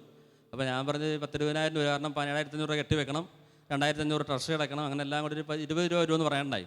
ഒരു ദിവസം അദ്ദേഹം എന്നോട് പറഞ്ഞ് ഈ പേപ്പർ ശരി. അപ്പോൾ ഞാൻ പറഞ്ഞ് തടസ്സപ്പെടുത്തിക്കൊണ്ടിരുന്നത് ഇൻകം ടാക്സിൻ്റെ പേപ്പർ ക്ലിയറൻസ് സർട്ടിഫിക്കറ്റ് കിട്ടാനുണ്ട്. അപ്പോൾ പേപ്പർ ശരിയായിട്ടുള്ള ഇടയ്ക്കിടയ്ക്ക് പറയാം, കാരണം അദ്ദേഹത്തിന് ഒഴിവാക്കാൻ വേണ്ടിയായിരുന്നു. അപ്പോൾ ഞാൻ കടലാസിൽ ലെറ്റർ എഴുതി ആ പേപ്പർ ക്ലിയറൻസ് സർട്ടിഫിക്കറ്റ് കിട്ടി വന്നപ്പോൾ പിറ്റേന്ന് ഇടയ്ക്കിടയ്ക്ക് ഞങ്ങൾ ഒരു ആഴ്ച 2-3 പ്രാവശ്യം കാണും. പേപ്പർ ശരിയായോ എന്ന് ചോദിച്ചു. ഞാൻ പറഞ്ഞു ശരിയായി, നാളെ OP കഴിയുമ്പോൾ കാണണമെന്ന് പറഞ്ഞു. OP കഴിയുമ്പോൾ ഞാൻ അദ്ദേഹത്തിൻ്റെ റൂമിലേക്ക് ചെന്നു. 1 മണിയായി. അത് 91 മെയ് 15-ാം തീയതിയാണ്. ഇത് ഞാൻ ഇത്ര കൃത്യം ഡേറ്റ് പറഞ്ഞതെന്ന് വെച്ചാൽ യോഹന്നാസ്ലീഹ സുവിശേഷം എഴുതുന്നത് AD 95-ലാണ്. അവസാനത്തെ സുവിശേഷമാണ് യോഹന്നാൻ്റെ സുവിശേഷം. ഇപ്പോൾ തോമാസ്ലീഹ കർത്താവിനെ കണ്ടെത്തിയ സമയം സുവിശേഷത്തിൽ പറയുന്നുണ്ട് അത് 10-ാം മണിക്കൂറായിരുന്നു. ഈ AD 95 എഴുതുമ്പോൾ കർത്താവിനെ കണ്ട സമയങ്ങൾ ഓർക്കണ്ട. എൻ്റെ ജീവിതത്തിലെ കുറേ 10-ാം മണിക്കൂറുകളുണ്ട്. കർത്താവ് ഇറങ്ങി വന്ന് അത്ഭുതം പ്രവർത്തിച്ച 10-ാം മണിക്കൂറുകളുണ്ട് ഇഷ്ടം പോലെ. അതെല്ലാം എൻ്റെ ജീവിതത്തിൽ ഞാൻ മറക്കാറില്ല. Praise the Lord, praise the Lord. അപ്പം അദ്ദേഹം എന്നോട് പറഞ്ഞ് ചെന്നപ്പോൾ പുള്ളി വേഗം നേഴ്സിനെ പുറത്താക്കി കുറ്റിയിട്ടിട്ട് 2 100-ൻ്റെ കെട്ടെടുത്താണ്ട് പറഞ്ഞ് ഇനി വേഗം ലൈസൻസ് എടുത്ത് വർക്ക് ചെയ്യണമെന്ന് പറഞ്ഞു. അപ്പോൾ ഈ പൈസ കിട്ടി തന്നപ്പോൾ ഞാൻ പറഞ്ഞ് ആയിക്കോട്ടെ, എൻ്റെ കയ്യിൽ നിന്ന് പൈസ തീർന്നുകൊണ്ട് ഞാൻ ബാങ്കിൽ കൊണ്ടുപോയിട്ടു. അത് അടുത്ത ദിവസം എൻ്റെ ഭാര്യ വീട് കാലടിയിൽ അവിടെ വീട് തറ കെട്ടിയിട്ടുണ്ട്. അപ്പോൾ അതിന് കട്ടള വെപ്പിനുമായിട്ട് എന്നോട് ചെല്ലണമെന്ന് പറഞ്ഞ് ചെന്ന സമയത്ത് അളിയൻ പറഞ്ഞു നമുക്കൊരു അളിയ ഇവിടെ ഒരു സ്ഥലം കൊടുക്കാനുണ്ട് ഈ നെടുമ്പാശ്ശേരി സ്ഥലത്ത്, ഹൈവേയുടെ സൈഡിലാണ്, ഒരു ചെറിയ പൈസയ്ക്ക് കിട്ടുമെന്ന് പറഞ്ഞു. അപ്പോൾ എത്ര ഒരു 1,500. ഞാൻ പറഞ്ഞ് 5 കൊല്ലം മുമ്പ് ഉള്ളിൽ വയൽ പോലും 2,000 രൂപ കിട്ടാനല്ല, പിന്നെ നീ എന്തായി പറഞ്ഞെന്ന് ചോദിച്ചു. ഞാനത് ഒഴിവാക്കി. പിറ്റേ ദിവസം അങ്ങനെ ശല്യം കൂടിയപ്പോൾ ഞാൻ പോയി അവനെ പോയിട്ട് ഒഴിവാക്കാമെന്ന് പറഞ്ഞ് പോയതാണ്. അവിടെ ചെന്നപ്പോൾ എനിക്ക് തോന്നി ലൈസൻസ് എടുക്കാൻ പൈസ കെട്ടിവെക്കണമെന്നില്ല, സ്ഥലത്തിൻ്റെ ഈട് മതി. അപ്പോൾ സ്ഥലം മേടിച്ചാൽ സ്ഥലത്തിൻ്റെ ഈട്, അന്ന് എനിക്ക് സ്ഥലമൊന്നും ഇല്ലാത്തതുകൊണ്ട് കെട്ടിവെക്കണതിനെക്കുറിച്ച് ചിന്തിച്ചത്. അപ്പോൾ സ്ഥലം മേടിച്ചാൽ ഇപ്പോൾ പെട്ടെന്ന് എനിക്ക് തോന്നി ഈ പൈസ കൊണ്ട് കറക്റ്റാണ് 20,000 രൂപ അദ്ദേഹം തന്നാലും സ്ഥലം മേടിക്കാനുള്ള പൈസയുണ്ട്, ഒരു 2,000 രൂപ ഉണ്ടെങ്കിൽ ഫുൾ കൃത്യമായ സത്യസന്ധമായ രജിസ്റ്റർ ചെയ്യാനുള്ള പൈസയുണ്ട്. 2,000 രൂപ അപ്പോഴേക്കും വായ്പ മേടിച്ച് ഈ രജിസ്റ്റർ ചെയ്തു, പൈസ സ്ഥലം മേടിച്ചു. അത് ഉടനെ ഞാൻ ലൈസൻസ് എടുത്ത് ഫസ്റ്റ് വർക്ക് എടുക്കാനായിട്ട് എനിക്ക് പൈസയൊന്നുമില്ല. അപ്പോൾ അദ്ദേഹം എന്നെ പിന്നെ സഹായിച്ചോളാം എന്ന് പറയണ്ടായിരുന്നു. അപ്പോൾ വർക്ക് എടുക്കുമ്പോൾ ഞാൻ അന്ന് എൻ്റെ ഈ ഫാത്തിമയിൽ ജോലി കിട്ടുന്ന പൈസ മാത്രം, അദ്ദേഹത്തേക്ക് 1,500 രൂപ ശമ്പളമായിട്ടുണ്ട്. 150 രൂപയ്ക്ക് പഴയ ഇരുമ്പ് കടയിൽ നിന്ന് തേഞ്ഞ കൈക്കോട്ടും ഒരു തേഞ്ഞ പിക്കാസും കൊണ്ട് ഒരു വർക്ക് എടുത്ത ശേഷം അത് ടെൻഡർ ചെയ്ത് വർക്ക് എടുത്തിട്ട് കൽപ്പറ്റ ടൗണിൻ്റെ അടുത്തുള്ള ഒരു റോഡ് വർക്കാണ്, ടാറിങ് വർക്കാണ്. അവിടെ നിന്ന് കൈവിരിച്ച് പിടിച്ച് പ്രാർത്ഥിച്ചുകൊണ്ടാണ് ഞാൻ ഈ വർക്ക് ആരംഭിക്കുന്നത്. രണ്ടാമത് ഒരു 7 കൊല്ലത്തിന് ഇടവേളയ്ക്ക് ശേഷം വീണ്ടും ഞാൻ കോൺട്രാക്ട് ലൈസൻസ് എടുത്ത് വർക്ക് തുടങ്ങുന്നു. Price the Lord, praise the Lord. ഞാൻ അതിനുശേഷം എല്ലാ വർക്കുകളും എവിടെ വെച്ച് ആരംഭിക്കുമ്പോഴും ഇന്നും ഞാൻ സിവിൽ കോൺട്രാക്ടർ, ഞാൻ PWD കോൺട്രാക്ടറായിരുന്നത് ഞാൻ വിട്ടു. ഇപ്പോൾ 6 കൊല്ലമായിട്ട് പ്രൈവറ്റ് വർക്കാണ്. ഇന്നും ഓരോ പ്രധാനപ്പെട്ട പോർഷനിലും തറകല്ലിടുമ്പോൾ വാർക്കുമ്പോൾ ഒക്കെ കൈവിരിച്ച് പിടിച്ച് ഉറക്കനെ ഞാൻ യേശുവിൻ്റെ നാമത്തിൽ പ്രാർത്ഥിച്ചിട്ടാണ് ഏത് ജാതിക്കാരൻ്റെ വർക്കാണെങ്കിലും ഞാൻ ചെയ്യാറുള്ളത്. Price the Lord, praise the Lord. അപ്പം അങ്ങനെ വർക്ക് ആരംഭിച്ചു. ആ 150 രൂപയുടെ പഴയ തേങ്ങ കൈക്കോട്ടും പിക്കാസും ഒരു കൊട്ട വെച്ചുകൊണ്ടാണ് പണി തുടങ്ങിയത്. ഇന്ന് നോക്കുമ്പോൾ ദൈവത്തിന് എങ്ങനെ നന്ദി പറയുന്നില്ല. ആ സ്ഥലം പിന്നീട് ലോൺ എടുക്കാൻ വേണ്ടി ഈ വർക്കിന് വേറൊരു വർക്ക് എടുത്തപ്പോൾ ലോൺ എടുക്കാൻ വേണ്ടി ചെന്നപ്പോൾ അറിയണം ഇതൊരു ചതിയായിരുന്നു ഈ സ്ഥലം, നെടുമ്പാശ്ശേരിയിലെ സ്ഥലം. കാരണം ക്രിസ്ത്യൻ പിന്തുടർച്ച അവകാശ പ്രകാരം അന്നത്തെ നിയമം അനുസരിച്ച് അത് കൈമാറ്റം ചെയ്യണമെങ്കിൽ കോടതിയിൽ പ്രൊബേറ്റ് ചെയ്യുന്നൊരു നിയമമുണ്ട്. തലമുറകളായിട്ടത് എല്ലാവരും വന്ന് കോടതിയിൽ ഒപ്പിട്ട് ക്ലിയർ ചെയ്യണം. അപ്പോൾ അതിന് സാധിക്കാത്തതുകൊണ്ട് ഈ സ്ഥലം ആൾക്കാർ കിട്ടിയവർ കൈമറിച്ച്, ഞാനങ്ങനെ കുടികളുടെ സർട്ടിഫിക്കറ്റ് എടുത്ത് നോക്കുമ്പോഴാണ് മാസം 2 ആഴ്ച 4 മാസം ഗ്യാപ്പിൽ ഇഷ്ടംപോലെ ആൾക്കാർ കൈമറിഞ്ഞിട്ടുണ്ട്. അപ്പോൾ ഇത്രയും ഡിമാൻഡുള്ള സ്ഥലമാണോ എന്ന് ഞാൻ ചിന്തിച്ചു. പക്ഷേ ലോൺ എന്നപ്പോൾ അറിയണത് ഇതിന് ലോൺ കിട്ടൂല, ഇങ്ങനത്തെ ഒരു കുഴപ്പമുണ്ടെന്ന് ഈ സ്ഥലത്തിന്. പക്ഷേ ഞാൻ വിചാരിച്ച കർത്താവ് എന്നോട് അന്ന് കൃത്യമായി പറഞ്ഞിട്ടും ഞാൻ സത്യസന്ധമായി രജിസ്റ്റർ ചെയ്തിട്ടുമാണ് ഈ സ്ഥലം വാങ്ങിച്ചിട്ടുള്ളത്. കർത്താവിനൊരു പദ്ധതി ഉണ്ടാവും, അതുകൊണ്ട് ഞാൻ എന്തായാലും അതിൽ അസ്വസ്ഥല്ല. ഇതുമേൽ ഞാൻ ലൈസൻസ് എടുത്ത് വർക്ക് എടുത്തല്ലോ, അതൊരു മെച്ചമാണെന്ന് എനിക്ക് തോന്നി. അത്രയെങ്കിലും ഉണ്ടല്ലോ, അത് മതി എന്നോർത്തു. പക്ഷേ നാളുകൾ കഴിഞ്ഞപ്പോഴാണ് ഈ സഭ, കത്തോലിക്ക സഭ ഈ നിയമം മാറാൻ വേണ്ടി പാർലമെൻറ്റിൽ അപേക്ഷ കൊടുത്ത്, ഈ നിയമം കൊല്ലങ്ങൾക്ക് മുമ്പേ സഭ അപേക്ഷ കൊടുത്തിട്ടുണ്ട്. ഇതൊന്നും നമുക്കറിയില്ല. ഇത് KR നാരായണൻ പ്രസിഡൻ്റ് ആയിരിക്കുമ്പോൾ മുൻകാല പ്രാബല്യത്തോടെ ഈ നിയമം വേണ്ട ഈ നിയമം പ്രൊവൈഡ് ചെയ്യേണ്ടെന്ന നിയമം വന്നു. അപ്പോൾ ഈ ചതി എനിക്ക് അനുഗ്രഹമായി. Price the Lord. ഇന്ന് നെടുമ്പാശ്ശേരി എന്ന സ്ഥലം അന്ന് വിമാനത്താവളം വന്നിട്ടില്ല. ഇന്ന് വിമാനത്താവളത്തിൻ്റെ അടുത്ത് ഹൈവേയുടെ സൈഡിലാണ് സ്ഥലം, ഒരു കരവയലാണ്. പക്ഷേ എന്നാൽ തന്നെയും ഇന്ന് നോക്കിയാൽ ഈ 12 സെൻറ്റ് സ്ഥലത്തിന് 1 കോടിയുടെ അടുത്ത് വില കാണും. Price the Lord. പിന്നീട് അപ്പോൾ പിന്നെ സ്ഥലം വയനാട്ടിലാണ് താമസിക്കണം. അവിടെ സ്ഥലങ്ങൾ വാടകയ്ക്കാണ്, 10-15 വർഷമായിട്ട് വാടകയ്ക്കാണ്. ഭാര്യയ്ക്കൊരു ആഗ്രഹം ഉണ്ടായിരുന്നു, ഒരു വീടും സ്വന്തമായിട്ട് സ്ഥലമുണ്ടായി. ഞങ്ങളിങ്ങനെ ഇടയ്ക്കിടയ്ക്ക് സ്ഥലം മാറി താമസിച്ചുകൊണ്ടിരിക്കുകയാണ്. അപ്പോൾ ഞാൻ പറഞ്ഞ് നമുക്ക് വാടക കൊടുക്കാൻ ദൈവം തന്നാൽ പോരെ, നമുക്കിങ്ങനെ ഇഷ്ടംപോലെ സ്ഥലത്ത് ഇഷ്ടമുള്ളിടത്ത് മാറി താമസിക്കാമല്ലോ. എന്നാലും സഭയായിട്ട് പെണ്ണുങ്ങൾക്ക് സ്വന്തം ഒരു വീടുണ്ടാവണമെന്നൊരു ആഗ്രഹമുണ്ട്. അപ്പോൾ ഭാര്യയും ഞാനും കൂടി പ്രാർത്ഥിക്കാൻ തുടങ്ങി. അധികം ദിവസം വൈകാതെ ഒരു ദിവസം 97 ഫെബ്രുവരി 2-ാം തീയതി മാതാവിൻ്റെ ഒരു നാളിൻ്റെ ദിവസം ഹോസ്പിറ്റലിൽ ഞാൻ പള്ളി കഴിഞ്ഞ് കുർബാന കഴിഞ്ഞ് ഹോസ്പിറ്റലിൽ പ്രാർത്ഥിക്കുമ്പോൾ എൻ്റെ സുഹൃത്ത് വന്നിട്ട് ഒരു സ്ഥലം കൊടുക്കാണ്ട് നോക്കാമെന്ന് പറഞ്ഞിട്ടുണ്ട്, ഫാത്തിമ ഹോസ്പിറ്റലിൻ്റെ അടുത്ത് തന്നെ. അപ്പോൾ ഞാൻ പറഞ്ഞ്, ഞാൻ ആരോടും പറഞ്ഞിട്ടില്ല, മനസ്സിൽ പ്രാർത്ഥിച്ചിട്ടുള്ളൂ, വീട്ടിൽ പ്രാർത്ഥിച്ചിട്ടുള്ളൂ. അവനെ വിളിച്ചുകൊണ്ട് പോയി കാണിച്ച് ഒരു 18 സെൻറ്റ് സ്ഥലം, മണ്ണ് ഫില്ല് ചെയ്യാവുന്നൊരു സ്ഥലമാണ്, വീട് വെക്കാൻ പറ്റിയ നല്ലൊരു സ്ഥലം. അപ്പോൾ അത് പറഞ്ഞപ്പോൾ 2 ലക്ഷം രൂപ വരും. അപ്പോൾ ഞാനത് പറഞ്ഞു, ഇത് ഇപ്പോൾ എടുക്കാൻ ഒത്തിരി ബുദ്ധിമുട്ടുണ്ടല്ലോ, സാരമില്ല, പൈസ ശരിയാക്കി തരാം എന്ന് പറഞ്ഞാൽ സമയം തരാം എന്നൊക്കെ പറഞ്ഞു. ഏതായാലും ആ സ്ഥലം വാങ്ങിച്ചു. സ്ഥലം വാങ്ങിച്ചു കഴിയുമ്പോൾ അത് ശരിക്കുള്ള ഒരു വഴി അങ്ങോട്ടില്ല, എങ്കിലും നടവഴിയുണ്ട്, വണ്ടികൾ കഷ്ടി പോലെ. പക്ഷേ അങ്ങോട്ട് പറമ്പിലേക്ക് എത്താൻ ഒരു മുരുക്ക് നിൽപ്പുണ്ട്, ഒരു തടസ്സമുണ്ട്. അത് ഈ സ്ഥലം മേടിക്കുമ്പോൾ എന്നെ പ്രോത്സാഹിപ്പിച്ച ഒരു വ്യക്തിയുണ്ട്, ആ വ്യക്തിയുടെ പറമ്പിൽ കൂടിയാണ് പോകേണ്ടത്. അപ്പോൾ അദ്ദേഹത്തിനോട് പറഞ്ഞാൽ ഈ ഒരു മുരുക്ക് മാറി കിട്ടും, ഒരു 6 ഇഞ്ച് മാറിയാൽ ഒരു ട്രാക്ടർ കടന്നു പോകും. എനിക്കപ്പോഴത്തേക്കും ട്രാക്ടറൊക്കെ ആയി, ആ സമയത്തേക്കും ട്രാക്ടർ സ്വന്തമായിട്ടുള്ള സമയം. അപ്പം ഈ മുരുക്ക് മാറ്റിയാൽ കടന്നു പോകുന്നൊരു സാധനത്തോട് ഞാൻ സ്ഥലം മേടിച്ച ഉടനെ അദ്ദേഹത്തിനോട് ഈ ഇത്തിരി മണ്ണ് എനിക്ക് കോൺട്രാക്ട് തുറക്കാൻ എവിടെയെങ്കിലും മണ്ണ് മാറ്റാൻ കിട്ടും, അപ്പോൾ പൈസ കൊടുക്കാണ്ട് മണ്ണ് പറമ്പിലേക്ക് വരും, ഇങ്ങോട്ട് മാറ്റാനുള്ള പൈസയൊക്കെ ഇങ്ങോട്ട് കിട്ടും, അപ്പോൾ അത് നമുക്ക് നമ്മുടെ സ്വന്തം പറമ്പിലേക്ക് കൂടെ ഇടുകയും ചെയ്യാം. അങ്ങനെ ഓർത്ത് ഈ മുരുക്ക് മാറ്റണ കാര്യം ആ വ്യക്തിയോട് പോയി സംസാരിച്ചപ്പോൾ പറഞ്ഞു, അത് ബുദ്ധിമുട്ടാണ്, അതിലൂടെ വഴി തരാൻ, മുരുക്ക് മുറിക്കാൻ എന്തായാലും പറ്റില്ല എന്ന് പറഞ്ഞു. അപ്പോൾ ഞാൻ ഓർത്തൊരു 100 രൂപ, അന്നൊരു 100-200 രൂപയുള്ള ആ മുരുക്കിന് വില വരുള്ളൂ. അതിർത്തിയിൽ ലൈനായിട്ട് മുരുക്ക് നിൽപ്പുണ്ട്, അതിർത്തിക്ക് വെറുതെ വെച്ചാൽ വരണമുള്ളത്. ഈ ഞാൻ പറഞ്ഞ ആവശ്യപ്പെടുന്ന മുരുക്ക് എൻ്റെ വണ്ണമുണ്ട്, അധികം ശിഖരങ്ങളൊന്നുമില്ല, കൂടിയാൽ വില ഇടുകയാണെങ്കിൽ ഒരു 100-150 രൂപയെ വരുള്ളൂ. ഏതായാലും പുള്ളി അങ്ങനെ പെട്ടെന്ന് വിഷമം പറഞ്ഞപ്പോൾ എനിക്ക് പ്രശ്നം തോന്നി. ഞാനന്ന് വീട്ടിൽ വന്ന് പ്രാർത്ഥിച്ച അയാളോട് ആ വ്യക്തിയോടുള്ള വിഷമം പ്രാർത്ഥിച്ച് മാറ്റിക്കളഞ്ഞ് ഞാൻ കർത്താവ് അറിയാതെ എൻ്റെ ഒന്നും സംഭവിക്കില്ല. കർത്താവ് തിരുവനന്തപുരത്ത് പ്രാരംഭ റോമായ 8:27 പറയാണ്, ദൈവത്തെ സ്നേഹിക്കുന്നവർക്ക് അവൻ്റെ പദ്ധതിയനുസരിച്ച് വിളിക്കപ്പെട്ടവർക്ക് എല്ലാം നന്മയ്ക്കായി മാറ്റുമെന്ന്. ഈ വിശ്വാസവും വചനവും സത്യമായിട്ട് നിറവേറുന്ന ബോധ്യമുള്ളതുകൊണ്ട് ഞാനത് കാത്തിരുന്നു. കാരണം ഇതിലെന്തോ ഒരു ദൈവ പദ്ധതി ഉണ്ടെന്ന്. അങ്ങനെ ഇരിക്കുമ്പോൾ 3-4 മാസങ്ങൾ കടന്നുപോയി.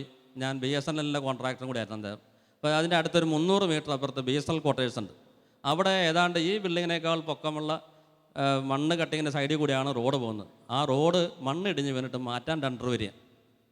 അപ്പം 4 മാസത്തിന് മുമ്പാണ് അദ്ദേഹത്തിനോട് മണ്ണ് ഈ മുരുക്ക് മാറ്റാൻ അറിയിച്ചത്. അപ്പം ഞാനും ഭാര്യയും മക്കളും കൂടി ഞങ്ങൾ രാവിലെയും വൈകുന്നേരവും പ്രാർത്ഥിക്കും.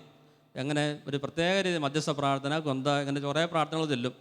അപ്പോൾ അന്ന് ഞങ്ങൾ വീട്ടിൽ ചെല്ലുമ്പോൾ എമർജൻസിയായ കാര്യങ്ങളൊക്കെ പ്രാർത്ഥിക്കുമ്പോൾ ഞങ്ങൾ ഇങ്ങനെ പ്രാർത്ഥിക്കാറുള്ളത്. യോഹന്നാൻ്റെ വിശേഷം 16:23-24 വചനങ്ങൾ ഇപ്രകാരം പറയുന്നുണ്ട്, സത്യസത്യമായി ഞങ്ങൾ പറയുന്ന എൻ്റെ നാമത്തിൽ പിതാവിനോട് ചോദിക്കുന്ന എന്തും നിങ്ങൾക്ക് ലഭിക്കും.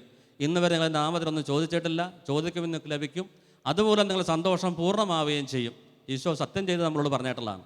അതുകൊണ്ട് ഈ വചനം പറഞ്ഞ് ഞങ്ങൾ 3 പ്രാവശ്യം റിപ്പീറ്റ് ചെയ്ത് പ്രാർത്ഥിക്കും. ഈ കാര്യം കൃത്യമായിട്ട് ആരുടെ അടുത്ത് നിന്നാണ് സ്ഥലം വിട്ട് അല്ലെങ്കിൽ മുറുക്കാൻ അവധം കിട്ടുന്നത്, ആ മകൻ സമ്മതിക്കണം എന്നൊക്കെ പറഞ്ഞാൽ പ്രാർത്ഥിക്കണം.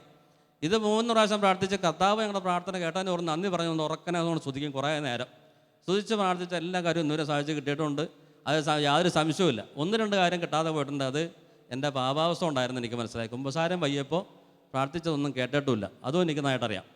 Price the Lord. Praise the Lord. അങ്ങനെ ഈ 10 ദിവസം ഞങ്ങൾ തീരുമാനമെടുത്ത് ഈ ടെൻഡർ വരികയാണ്. അപ്പോൾ ടെൻഡറിനൊരു 4 ദിവസം മുമ്പ് ഉള്ള 10 ദിവസം ഈ വചനം പറഞ്ഞ് വീട്ടിൽ സന്ധ്യയ്ക്കും രാവിലെയും പ്രാർത്ഥിക്കാൻ തുടങ്ങി. പ്രാർത്ഥിച്ച് കഴിഞ്ഞിട്ട് പോയി ചോദിക്കാം. അപ്പോൾ ചിലപ്പോൾ അദ്ദേഹം മുറിക്കാൻ സമ്മതിക്കാൻ പറയും എന്നുള്ള ബോധ്യത്തോടെ ഞങ്ങൾ പ്രാർത്ഥിച്ചുകൊണ്ടിരിക്കുകയാണ്. അങ്ങനെ അന്ന് 10 ദിവസം തികഞ്ഞതിൻ്റെ തലേ വൈകുന്നേരം കൽപ്പറ്റയിൽ ചുഴലിക്കാറ്റ് വന്നു. ചുഴലിക്കാറ്റ് വന്നിട്ട് 4 നഷ്ടങ്ങളാണ് അവിടെ കൽപ്പറ്റയിലുണ്ടായത്. ഒന്ന്, കൽപ്പറ്റ ടൗണിലുണ്ടായിരുന്ന ഒരു തുണിക്കടയുടെ ബോർഡ്, ഇരുമ്പിൻ്റെ ബോർഡ് പറിച്ച് നടു റോഡിലിട്ട്. 2, ഞങ്ങൾ വാടകയ്ക്ക് താമസിക്കുന്ന വീടിൻ്റെ ബിൽഡിംഗ് ഹൗസിൻ്റെ വാട്ടർ ടാങ്കിൻ്റെ മുകളിൽ വെച്ചിരുന്ന ഷീറ്റ് പറപ്പിച്ച് കളഞ്ഞു. 3-മത്തത്, ഞങ്ങളുടെ വീട് വാടകയ്ക്ക് ചെറിയ ഒരു ഓടിട്ട വീടായിരുന്നു, ഒരു കുഞ്ഞു വീടാണ്. ആ വീടിൻ്റെ മുകളിലേക്ക് അടുക്കളയുടെ ഭാഗത്ത് ഇടയ്ക്കിടയ്ക്ക് തേങ്ങ ഉണങ്ങി വീണ് അടുക്കള ഓട് വെട്ടി ഭാഗത്ത് വീഴാറുണ്ട്. ആ 8 കൊല്ലം വാടകയ്ക്ക് താമസിച്ച അതേ വീട്ടിൽ 3-4 പ്രാവശ്യമെങ്കിലും അങ്ങനെ ഓട് പൊട്ടി തേങ്ങയകത്ത് വീണിട്ടുണ്ട്. ആ തെങ്ങ് ഓപ്പോസിറ്റ് സൈഡിലേക്ക് മറിച്ച് ബിൽഡിംഗ് ഓണറിൻ്റെ ഷീറ്റിട്ട ടാങ്കിൻ്റെ മുകളിൽ ഷീറ്റും പറിച്ച് കളഞ്ഞ് കൽപ്പറ്റ ടൗണിലെ ബോർഡും പൊളിച്ച് കളഞ്ഞ്. 4-മത് സംഭവിച്ചത്, ഞാൻ ഏത് മുരുക്കാണോ ആ വ്യക്തിയോട് മാറ്റാൻ ആവശ്യപ്പെട്ടോ ആ മുരുക്ക് മാത്രം പറിച്ച് കളഞ്ഞു. Price the Lord. Praise the Lord. 2 സംഭവം ഞങ്ങൾക്ക് അനുഗ്രഹമായിട്ടാണ് സംഭവിച്ചത്. ഞങ്ങൾ അവിടെ താമസിക്കുമ്പോൾ ഞങ്ങൾ വിചാരിക്കും ഈ തെങ്ങ് വീണ് കഴിഞ്ഞാൽ ഞങ്ങൾ മൊത്തം പൊത്തിപ്പോവും, എല്ലാവരും മരിച്ചു പോകും. ആ തെങ്ങ് ഓപ്പോസിറ്റ് സൈഡിലേക്ക് മറിച്ചു. കർത്താവിൻ്റെ ദൂതം വന്ന് തള്ളിയിട്ടാണെന്നാണ് ഞാൻ എപ്പോഴും പറയുന്നത്. അത് കഴിഞ്ഞ് പിറ്റേന്ന് ഞാൻ ഈ വ്യക്തിനെ കണ്ട് സംസാരിക്കാൻ ചെന്നപ്പോൾ അദ്ദേഹം പറഞ്ഞ്, അത് ഞാൻ ഇന്നലെ അറിഞ്ഞായിരുന്നു, പോയി നോക്കി, അതുകൊണ്ട് അത് മുറിച്ച് മാറ്റി മണ്ണടിച്ചു എന്ന് പറഞ്ഞു. അപ്പോൾ എനിക്ക് മനസ്സിലായി ടെൻഡർ കിട്ടുന്നു. ടെൻഡർ ചെയ്തപ്പോൾ ടെൻഡർ എനിക്ക് കിട്ടി. അവിടെ നിന്ന് ഏതാണ്ട് എൻ്റെ പറമ്പ് ഒരാൾ പക്കത്തിൽ മണ്ണ് ഫില്ല് ചെയ്യാനുള്ള മുഴുവൻ മണ്ണും വഴിക്കടിക്കാനുള്ള മണ്ണും എല്ലാം കിട്ടി. എനിക്ക് ഇങ്ങോട്ട് മാറ്റുന്നതിന് BSNL മണ്ണ് മാറ്റാനാണ് കരാറ് തന്നേക്കണം. അതെൻ്റെ പറമ്പിലേക്ക് ഇടാൻ സൗകര്യത്തിനാണ്. ഇതെല്ലാം കഴിഞ്ഞ് 1,30,30,000 രൂപ കയ്യിലും കിട്ടി. Price the Lord. Praise the Lord. പിന്നീട് നമ്മൾ എന്നും സത്യസന്ധമായി ജീവിക്കുകയാണെങ്കിൽ ദൈവം നമ്മുടെ കാര്യങ്ങൾ ഇടപെടുന്നു. എൻ്റെ ജീവിതം വളരെ വ്യക്തമായിട്ട്. കാരണം ഞാൻ ഈശോയെ അറിഞ്ഞാൽ പിന്നെ എൻ്റെ ജീവിതത്തിൽ ഞാൻ ഒരു കഷ്ണം കമ്പി കുറച്ചിട്ടില്ല, 1 കിലോ സിമെൻറ്റ് പോലും ഞാൻ അറിഞ്ഞ് ചെയ്തിട്ടില്ല ഇന്നുവരെ. അതുകൊണ്ട് എല്ലാം നേടാൻ വേണ്ടി പല അഴിമതികൾ ചെന്ന കാലത്ത് ഉയർച്ചയും വളർച്ചയുണ്ടായിരുന്നു. പക്ഷേ പിന്നീട് തകർച്ചകളും നഷ്ടങ്ങളുമായിരുന്നു. പിന്നീട് നടന്നത് വലിയ വലിയ അത്ഭുതങ്ങളാണ്. കാരണം പ്രാർത്ഥിക്കുന്ന എല്ലാം ദൈവം സഹായിച്ചു തരും. യാക്കോബിൻ്റെ ലേഖനം 5-ാം അധ്യായത്തിൽ 17, 18 വചനങ്ങളിൽ പറയുന്നുണ്ട്, നീതിമാൻ്റെ പ്രാർത്ഥന. ഏലിയ നമ്മെ പോലെ ഒരു മനുഷ്യനായിരുന്നു. അവൻ മഴ പെയ്യാതിരിക്കാൻ വേണ്ടി പ്രാർത്ഥിച്ചു. 3 കൊല്ലവും 6 മാസം മഴ പെയ്തില്ല. വീണ്ടും അവൻ പ്രാർത്ഥിച്ചു, അപ്പോൾ ആകാശം മഴ പെയ്യുകയും ഫലം പുറപ്പെടുവിക്കുകയും ചെയ്തു എന്നാണ് പറയുന്നത്. പിന്നീട് ഒരു വലിയ വർക്ക് ഡിപ്പാർട്ട്മെൻറ്റിൽ ഞാനൊരു വളരെ ഒരു പ്രിയപ്പെട്ട വ്യക്തിയായി മാറി. ഞാൻ കൽപ്പറ്റ നഗരസഭയിൽ ചെയർമാനും ബന്ധപ്പെട്ടവരെല്ലാവരും പ്രധാന വർക്കുകൾ എന്നോട് നിർബന്ധിച്ചെടുക്കണമെന്ന് പറയും. അങ്ങനെ അവിടുത്തെ ഒരു പ്രധാനപ്പെട്ട റോഡ് വർക്ക് ചെയ്തുകൊണ്ടിരിക്കുമ്പോൾ ഒരു 1.5 കിലോമീറ്റർ ടാറിങ്ങും കൽവട്ടും വീതി കൂട്ടലും കൂടിയുള്ള വർക്കുകളാണ്. അപ്പോൾ മഴക്കാലമായി വരികയാണ്, മെയ് മാസമായി. അപ്പം മെയ് മാസമായപ്പോഴത്തേക്കും ഞായറാഴ്ച തീരാൻ പോണത് 4 ദിവസം കൊണ്ട് വർക്ക് ചെയ്യണ്ട. അപ്പോൾ സെക്രട്ടറിയും എഞ്ചിനീയറും പറഞ്ഞ്, ജോസഫെ എങ്ങനെയെങ്കിലും ഒന്ന് വർക്ക് തീർക്കണം, ഞായറാഴ്ച പണി മുടക്കരുത്. ഞാൻ സ്ഥിരം ഞായറാഴ്ച പണി എടുക്കില്ല എന്ന് അവർക്കറിയാം. കാരണം സാപത്ത് ആചരിക്കാത്തതിന് സമാധാനം കൊടുക്കില്ലെന്ന് എബ്രായ ലേഖനത്തിൽ പറയുന്നുണ്ട്. അപ്പോൾ കൃത്യമായ സാപത്ത് ആചരിക്കുന്നവനെ, കൃത്യമായ ദൈവവചനം പാലിക്കുന്നവനെ പ്രാർത്ഥന കേൾക്കുള്ളൂ എന്ന് ദൈവവചനം പറയുന്നുണ്ട്. ഞാൻ ആ കാര്യത്തിൽ വളരെ ശ്രദ്ധാലുവാണ്. എന്ത് നഷ്ടം വന്നാലും എന്ത് ലാഭം കിട്ടാമെന്ന് വെച്ചാലും അതൊന്നും ഞാൻ എല്ലാം ഒഴിവാക്കും. അത് എനിക്ക് പ്രശ്നമില്ല. കർത്താവിൻ്റെ കൽപ്പന പാലിക്കുക എന്നുള്ളതാണ് എൻ്റെ ജീവിതത്തിലെ പ്രധാന ലക്ഷ്യം. അങ്ങനെ ഞായറാഴ്ച എടുക്കാതെ ഇരുന്നു. തിങ്കളാഴ്ച 21-ാം തീയതി മെയ് 21-ാം തീയതി തിങ്കളാഴ്ച വർക്ക് തുടങ്ങി. ഉച്ചയായപ്പോഴേക്കും മഴ തുടങ്ങി. പക്ഷേ എൻ്റെ റോഡിൻ്റെ ഒരു 1/2 കിലോമീറ്റർ അപ്പുറത്തും ഒരു 300 മീറ്റർ അപ്പുറത്തുമാണ് മഴ പെയ്യുന്നത്. ഉച്ച കഴിഞ്ഞപ്പോൾ ഈ റോഡിൽ മാത്രം മഴ പെയ്യുന്നില്ല. 2-ാമത്തെ ദിവസവും ഇതുപോലെ തന്നെ. 3-ാമത്തെ ദിവസമായപ്പോൾ ഞാൻ ഇങ്ങനെ ഈശോയോട് പറഞ്ഞു, കർത്താവേ, ഈ വയനാട്ടിൽ അപ്പുറത്തെ കുന്നേൽ മഴ പെയ്യുമ്പോൾ ഇപ്പുറത്ത് മഴ പെയ്യാതിരിക്കാറുണ്ട്. അതുകൊണ്ട് എനിക്ക് വേണ്ടി മാത്രം മാറ്റി നിർത്തിയതാണെങ്കിൽ കർത്താവേ, അന്ന് ഈ വർക്ക് നാളെ ഉച്ച കഴിയുമ്പോൾ കഴിയും, അപ്പോൾ വരെ മഴ പെയ്യരുത്. മഴ കഴിഞ്ഞാൽ ഉടനെ വലിയൊരു മഴ പെയ്യണം. അതിന് ശേഷം 7 ദിവസത്തേക്ക് മഴ പെയ്യരുത്. കാരണം 21 ദിവസം താറി മഴ പെയ്യാതെ വെയിലടിച്ച് ഉരിയാലും നല്ല ബെസ്റ്റ് റോഡാവും. കാരണം അതിൽ നമ്മളൊരു അഡ്ജസ്റ്റ്മെൻറ്റ് നടത്താത്ത റോഡാണ്. പക്ഷേ മഴ പെയ്താൽ ചിലപ്പോൾ റോഡ് നാശമായി പോവും. മഴക്കാലമായി ജൂൺ മാസം ആ കൊല്ലം അങ്ങനെ ഞാൻ പ്രാർത്ഥിക്കുന്ന മൂന്നാമത്തെ ദിവസം ഉച്ച കഴിഞ്ഞപ്പോഴത്തേക്കും മഴ മറ്റ് സ്ഥലങ്ങളിൽ പതിവ് പോലെ തന്നെ വയനാട് മുഴുവൻ മഴ, ഈ റോഡിൽ മാത്രം മഴയില്ല. അപ്പോൾ വണ്ടികളൊക്കെ ഷട്ടറിട്ട് നനഞ്ഞാണ് വരുന്നത്. മഴക്ക് ബൈക്കുകാർ കോട്ടൊക്കെ ഇട്ട് നനഞ്ഞാണ് ഞങ്ങളുടെ റോഡിലേക്ക് കയറി വരുന്നത്. അപ്പോൾ എന്നോട് ചോദിക്കും, ഇവിടെ മഴ പെയ്തില്ല, ഇവിടെ മഴ പെയ്തില്ല, എത്ര സമയം അവിടെയൊക്കെ മഴ പെയ്യണമെന്ന് എല്ലാവരും ചോദിക്കുന്നു. ഇങ്ങനെ തീർന്ന് ഒരു 3 മണിയായപ്പോഴേക്കും ആ വർക്ക് ഒന്ന് തീർന്നു. കോഴിക്കോടുള്ള സബ് കോൺട്രാക്ടറാണ് വർക്ക് എടുത്തിരുന്നത്. വർക്ക് അവരുടെ സാധനങ്ങളൊക്കെ കയറ്റി രണ്ടാമത്തെ ലോറി, അവരുടെ 2 ലോറിക്കാണ് സാധനം കയറ്റിയത്. ലോറി എൻ്റെ റോഡിൽ നിന്ന് ടയർ അങ്ങോട്ട് കഴിയലും ആകാശത്ത് നിന്ന് വലിയൊരു മഴയാണ് വരുന്നത്. Price the Lord. മഴ പെയ്തിട്ട് ഞാൻ ആ റോട്ടിൽ നിന്ന് ഞങ്ങൾ കൈ വിരിച്ച് പിടിച്ച് ദൈവത്തെ സ്തുതിച്ചുകൊണ്ട് നനയായിരുന്നു. കാരണം ഞാൻ പ്രാർത്ഥിച്ചത് കഴിയുമ്പോൾ വലിയ മഴ പെയ്യണം, പിന്നെ 7 ദിവസത്തേക്ക് മഴ പെയ്യുന്നു. ഈ സമയത്ത് ഓടി വന്ന് ചുവട്ടുതൊഴിലാളികൾ, മുസ്ലിം സഹോദരങ്ങൾ, അവർ കെട്ടിപ്പിടിച്ചിട്ട് പറയാണ്, കർത്താവ് തൻ്റെ കൂടെ, അല്ല അള്ളാഹു തൻ്റെ കൂടെയാണെന്നാണ് പറഞ്ഞത്. Price the Lord. ഇതൊന്നും മറന്നു പറ്റില്ല. കുറേ തൊഴിലാളികൾ അവരിതെല്ലാം കണ്ടുകൊണ്ട് നിൽക്കുകയാണ്. കെട്ടിപ്പിടിച്ചിട്ട് അവർ പറയണത് അള്ളാഹു തൻ്റെ കൂടെയാണ്.